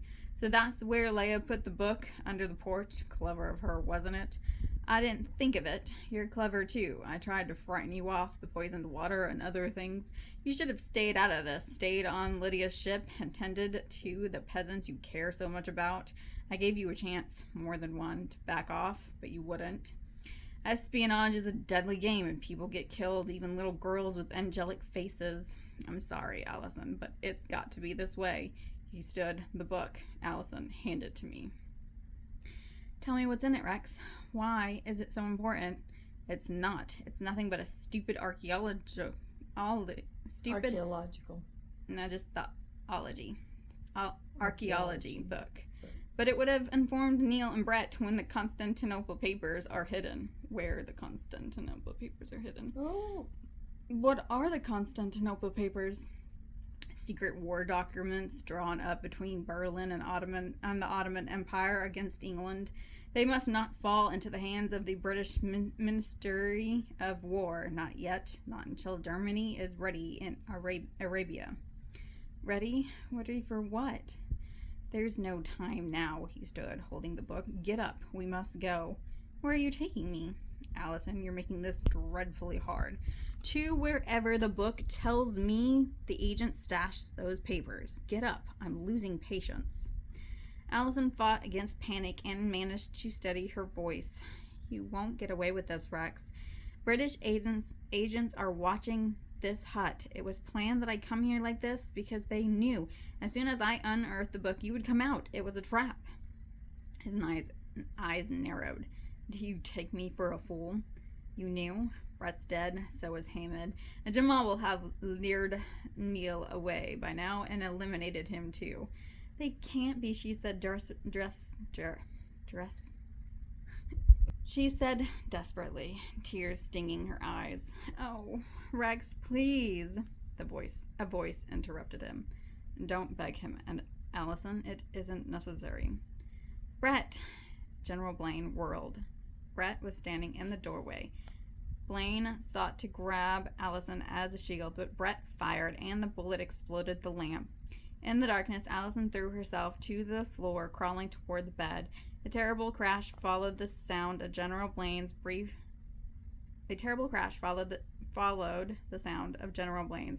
groan. Then another bullet was fired at close range. Allison didn't move. For a moment, there was silence. Then, "It's all right, Allison." The bathroom light came on, and Brett moved swiftly to her. He gathered her in his arms and held her tightly. I thought you were dead. The blood, the closet. I know. Who is it? His voice cracked with emotion. Hamid. He got him. Good. Faithful Hamid. And I even doubted him. If only I had another chance to tell him what a ruddy good soldier he was. Oh, I'm sorry, Brett. So very sorry. She clutched him, her face tilting from the masculine comfort of his strong embrace. "The book," he whispered. "I know. I have it." "Neil?"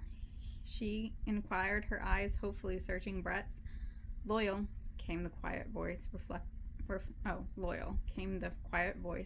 satisfaction and relief. He's chasing down Jamal now. Don't worry," he said when he must have felt her tense with alarm. "Neil has what it takes. Hammond trusted him all along." Despite everything, a slight smile turned her lips. I did too," she whispered. "Yes, courage and dedication run in the family." "Yes, like Leia." His hand tightened on her arm as he looked down at her. She saw a glimmer of admiration in his eyes. "And you?" "And you. You couldn't have done better, Allison." His hold tightened a little. "Let's get you out of here."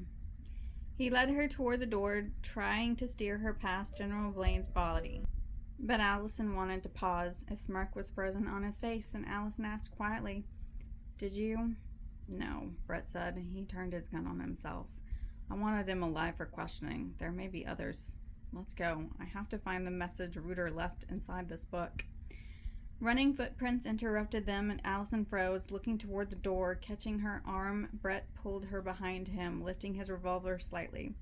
Neil called out in a low voice, then cautiously entered, breathing hard and damp with sweat. His eyes briefly took in the scene, then met Brett's in wordless understanding.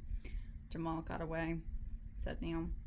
"We'll track him later. There's no reason to worry about him now. We have the book, and we have the location we have to locate those documents." "Maybe here at the huts?" "Not likely, but anything is possible." "What if there are others about besides Professor Jamal?" What if there are others about besides Professor Jamal?" whispered Allison, glancing toward the door. Brett and Neil exchanged glances, as though they knew something more, but neither answered. "Bolt the doors and windows. Then search Blaine," Brett told him. "It may have something worth taking to Cairo. I'll check the book." When Neil returned, Brett had lit the oil lamp.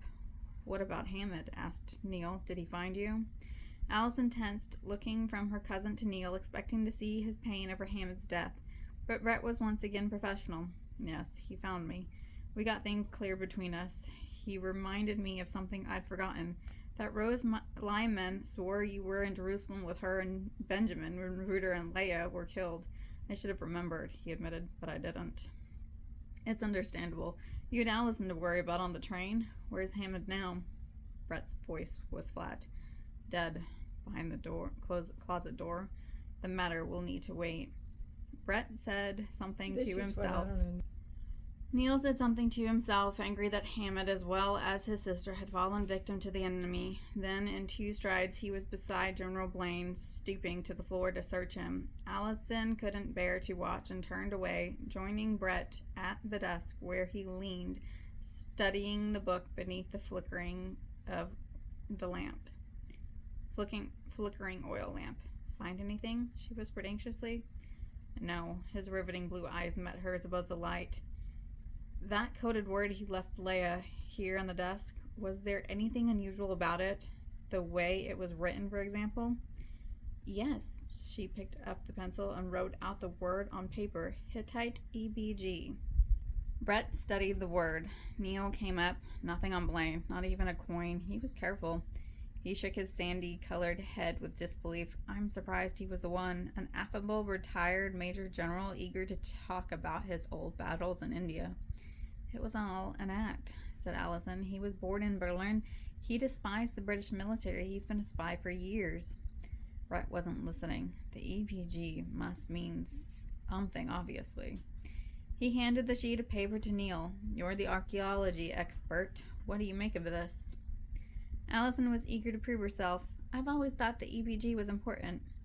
Brett glanced at her with a brief smile. Neil studied the word. "If it's a location, it could mean Euphrates, but then the BG doesn't make any sense." "Perhaps there's some word in Woolley's book starting with those letters," stated Neil. He turned quickly to the book and searched the glossary. "Well, there's no EPG. Anyway, the agent pretending to be Reuter was no archaeologist." It needs to be something simple, said Brett. He wouldn't have time to come up with anything very complex. Too bad it had to be so secretive, said Allison. He could have just given us the page number. I guess that's too simple. You know, mused Brett, the 3 letters are all in the first part of the alphabet. None is past the 9th letter. Suppose A is for 1, B is for 2. The EBG would be 527. Does the book have that many pages? Asked Brett as he leaned against the desk. Neil flipped the pages. Not quite, unless you include the index. He looked up. He underlined Carchemish. Allison looked at the underline. Black ink, the same as Leia's code word. She beamed triumphantly. And Leia and Major Reuter had visited the expedition house before he came here to meet you in the club. Could the papers be in the house? She looked at Brett.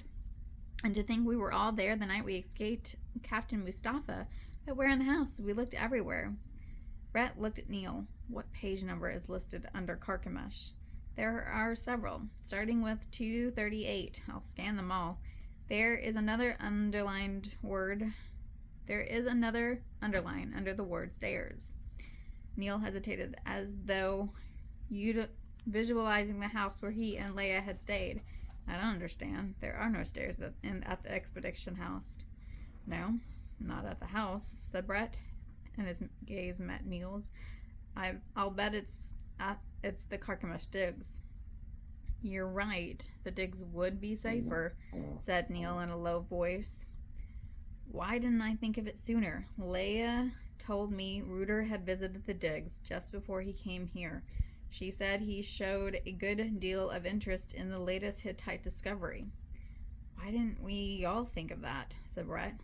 But we couldn't be sure without the book. And what is the latest discovery? Neil had no hesitation. The palace stairwell. Brett smiled. That's it. He stood up, snatching the book and closing it with a clap of victory. Let's go. He ran toward the back door, and Neil, catching Allison's arm, followed in swift pursuit. Brett had his revolver in hand as he led the way down the back steps into the sandy yard and paused ahead, a dark silhouette. As Allison hurried down the steps into the hot, dark, windy night, her heart beating rapidly. What if they were followed? Had Jamal really escaped, or had he backtracked to watch them in the darkness? Was he alone? What if someone else was with him? Chapter 22. The next afternoon, despite the sky's earlier radiance, something was oddly disheartening about the airless heat. As Allison looked toward the horizon, she saw that the sky was streaked with a foreboding yellow stain. She watched the sky as she sat in a vehicle next to Brett, who drove. Dry lightning did a war dance. She could faintly hear from across the ranges of wilderness and hills the mutter of a distant storm. Allison turned to look in the back seat. Neil had driven all night and was stretched out on the seat with his hat drawn low over his eyes. Brett was grim. The storm was coming.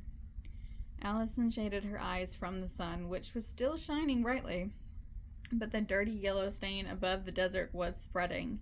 Brett settled his hat. Let's hope the Turks are too smart to get caught in this. If they are, we've got a chance to do our business and get out unnoticed. She hadn't forgotten Captain Mustafa or the Turks and Germans. Coming back here after masquerading as Colonel Holman is dangerous. What if Professor Jamal wired ahead? His silence was answer enough. I wish you were anywhere but here, he said. I had no choice but to bring you. I couldn't leave you alone at the huts or chance putting you on the train back to Cairo. She moved restlessly in the seat, her back aching. I'd rather take chances with you and Neil. She remembered the terror of being alone when General Blaine had appeared. She glanced at Brett warily. What if the Germans are watching the digs? Again, his deliberate silence was the only answer. Can you tell me what the information is about now? She asked. Why is it so important?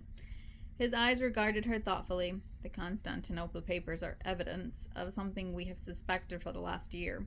That the Ottoman Empire will join Germany in war against England. Turkey has already been pro-British, she protested. So they want us to think. It's unfortunate that some in our London government wish to continue to bury their heads in the sand until it's too late.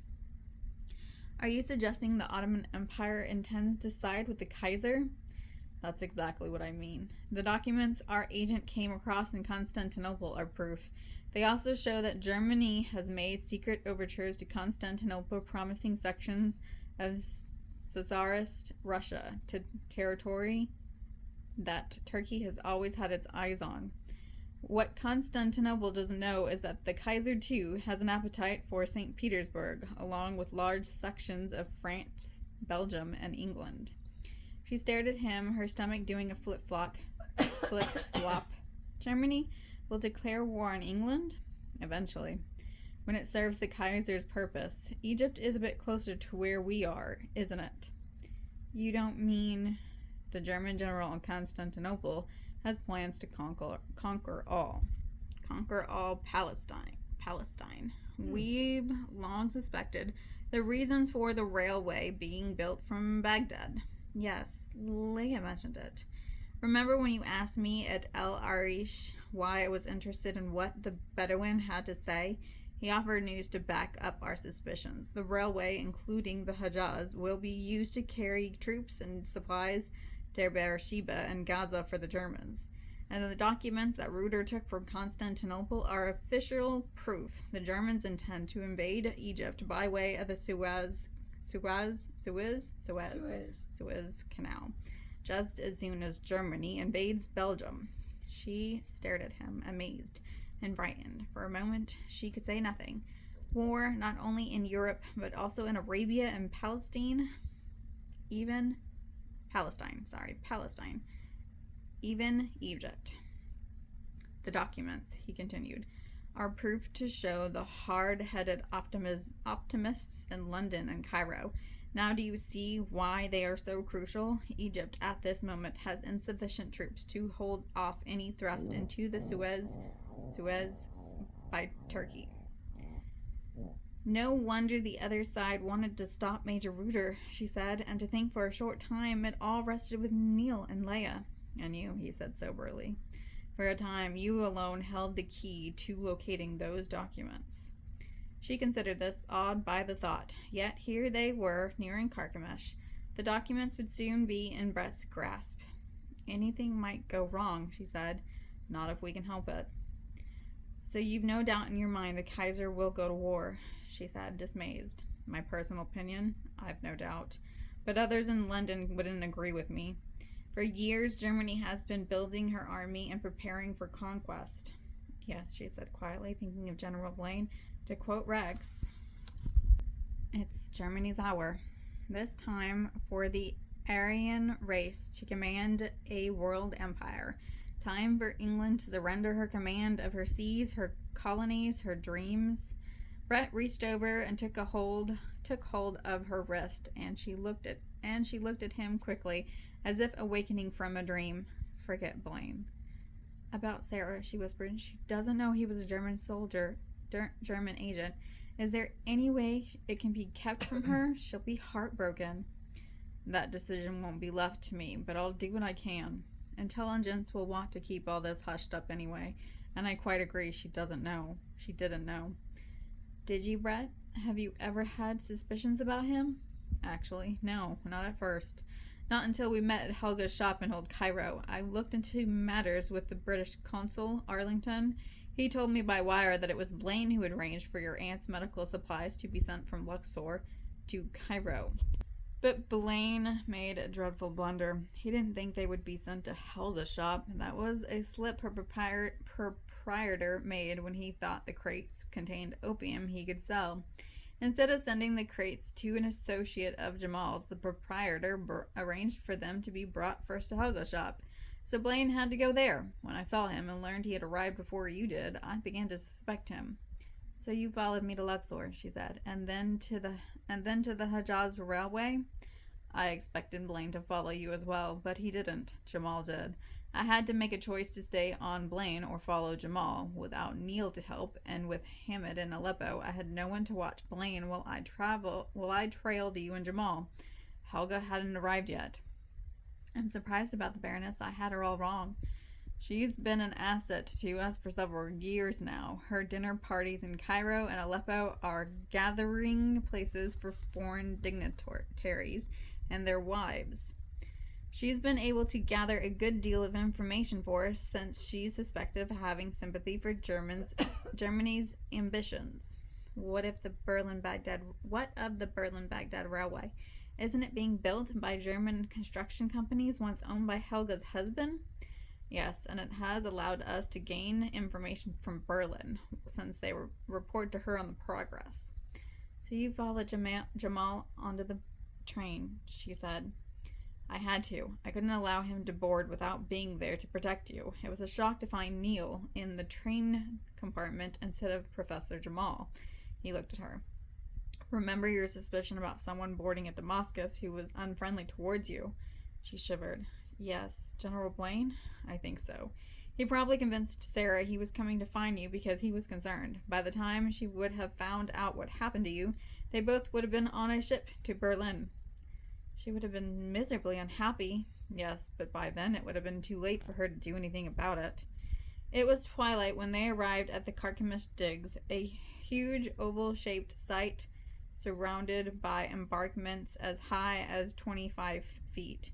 In the northeast corner in the Euphrates River, a huge oval-shaped site surrounded by embankments as high as 25 feet. In the northeast corner in the Euphrates River rushed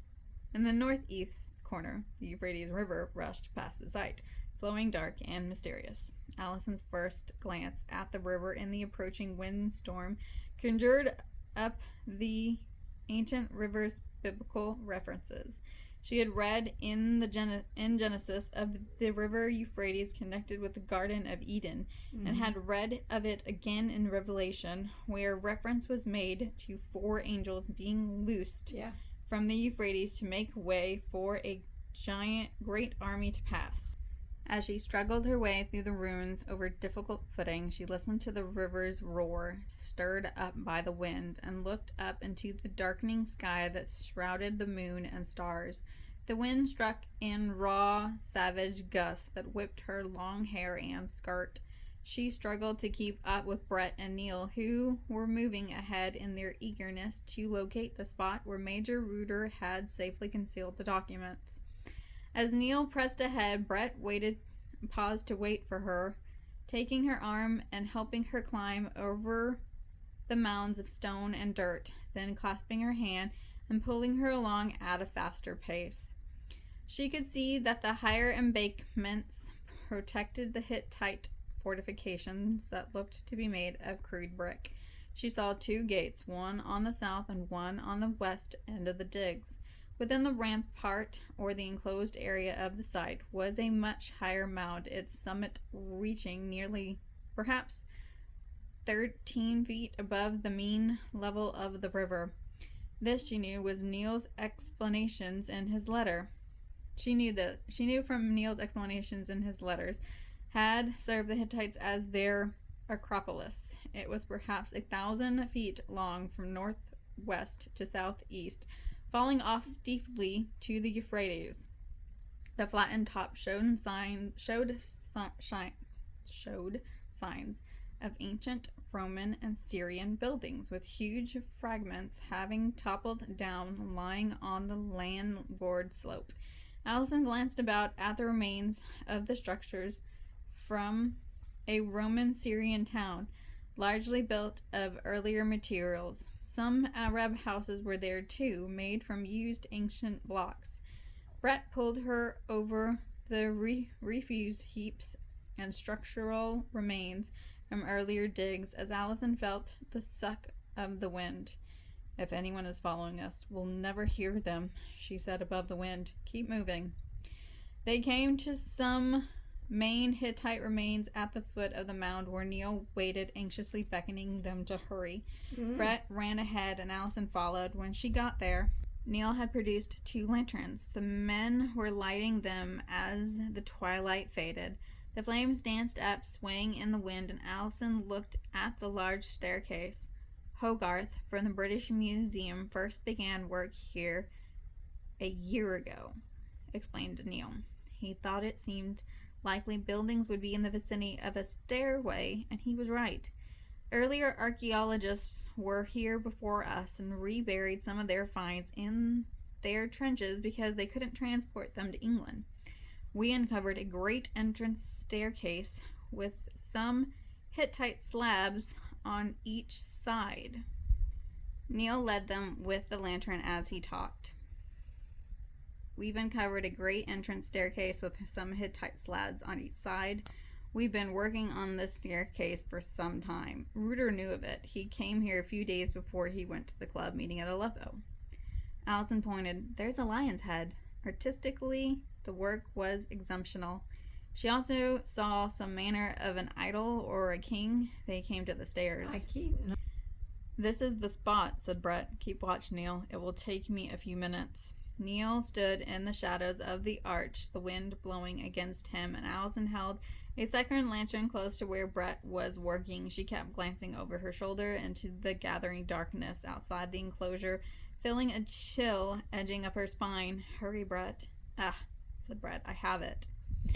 Ah, said Brett. I have it. Allison turned quickly to watch him remove a stone casing in the shape of a box. There's a lid, she whispered. She stooped for a closer view as Brett removed a large leather portfolio from the casing. He lifted the folder and drew out several official documents from Constantinople. Bring the lantern closer. She did, hearing the wind whine about the crevices. Well, she whispered hopefully. He looked at her and smiled. We have them. Come on, let's get out of here. Neil was waiting and sheathed his gun in his shoulder holster as they approached. Got it? Brett tapped the portfolio. All here. He met Neil's gaze. You did good. You said show. All here, he said. He met Neil's gaze. Take Allison with you to Cairo by train. Allison was alarmed. What if you? Why aren't you coming with us? They would recognize me in an instant as Colonel Holman. I have friends among the Kurds. I'll go there for a time. I need to bring him and his family word of his death, and I'll need to get this information to my superior. I have to go to London for a time. Neil looked at Allison, then Brett, and reading their expressions, walked away and left them alone in the ruins. They stood beneath the black sky, and with the wind whipping about them, blowing sand and dust, Allison shivered. When you get to Cairo, said Brett, return to the Mercy. You belong there, you know, in pristine white with a red cross on your breast and dignity and nobility in your eyes. You belong to something far more wonderful than this kind of life. Her eyes came to his. He seemed to want to say more, but did not. Allison had words of her own, but they, too, died in her throat with the painful beating of her heart. Tears moistened her eyes, and she hoped he didn't notice. The Arabian winds blew warm and strong and kicked up the sand. It seemed a new song was about to play now that the old one had ended in both tragedy and victory. But the new was not yet one of cheer and hope. It was a dirge, D-I-R, a dirge, that spoke of war to come, of human rage. A new call for valor and sacrifice was also sounding with the rising storm. David tells of a Jewish tradition, Brett said. Upon rising each morning, however dark the day, however hopeless it may seem, they say, rise up like a lion for the service of the Lord. Ooh, Allison looked. I never had heard that. Allison looked at him, and her heart contracted. He did believe. Their gaze held in wordless understanding, and he gently cupped her face between his hands. As the wind blew her hair, he kissed her tenderly for a long, blissful moment. I'll find you again, Allison, he whispered softly. Wait. Just look for that green. Wait for me. I'll return from London as soon as I can. She nodded, unable to speak. Then he released her, and she turned and walked to where Neil waited. She looked eastward into the black sky. Despite the gloom and threat of storm, a lone silvery star broke through and seemed to wink its promise that heaven awaited behind the darkness. She, too, would wait until his return. Allison turned and looked back at Brett, a silhouette standing on the stone ruins with the starlight behind him, the wind tugging at his shirt. Rise up like a lion for the service of the Lord, she whispered. End of book 1. What?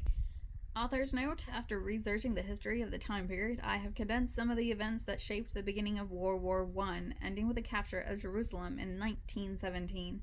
The history itself is accurate, and the mindsets of the different nations are represented through the fictional lead characters in the series. Listed below are just a few historical facts about events used in Arabian Winds, and will carry through to the other novels in the Lions of the Desert series. The arrival of Oswald Chambers to work with the British and Australian soldiers in Egypt is historical and wonderful, and will be more fully developed in Book 2. The construction of the Berlin-Baghdad Railway is factual, as is the concern of the British, who feared its use by the German Kaiser to bring in supplies and troops in order to seize British Egypt, especially the Suez Canal. The circumstances surrounding the banishment of David Ben-Gurion and the Russian Jews from Jerusalem by the Turks is true, and a Jewish spy ring was created to help British soldiers. T.E. Lawrence of Arabia, was working at the archaeological site at Carchemish during this time, and eventually went to work at Cairo Intelligence. The archaeological facts about the Hittites are accurately depicted. The British, German, and Turkish spies, the murder, and the romance are all ideas based on some historical tidbits. But the story is just that, a tale that came to my mind and kept me awake at night. I've had so much fun writing this book, and have also been personally challenged. I'm looking forward to continuing the story and romance of Alison Westcott and Major Brett Holden in Book 2 and 3 of the Lions of the Desert series.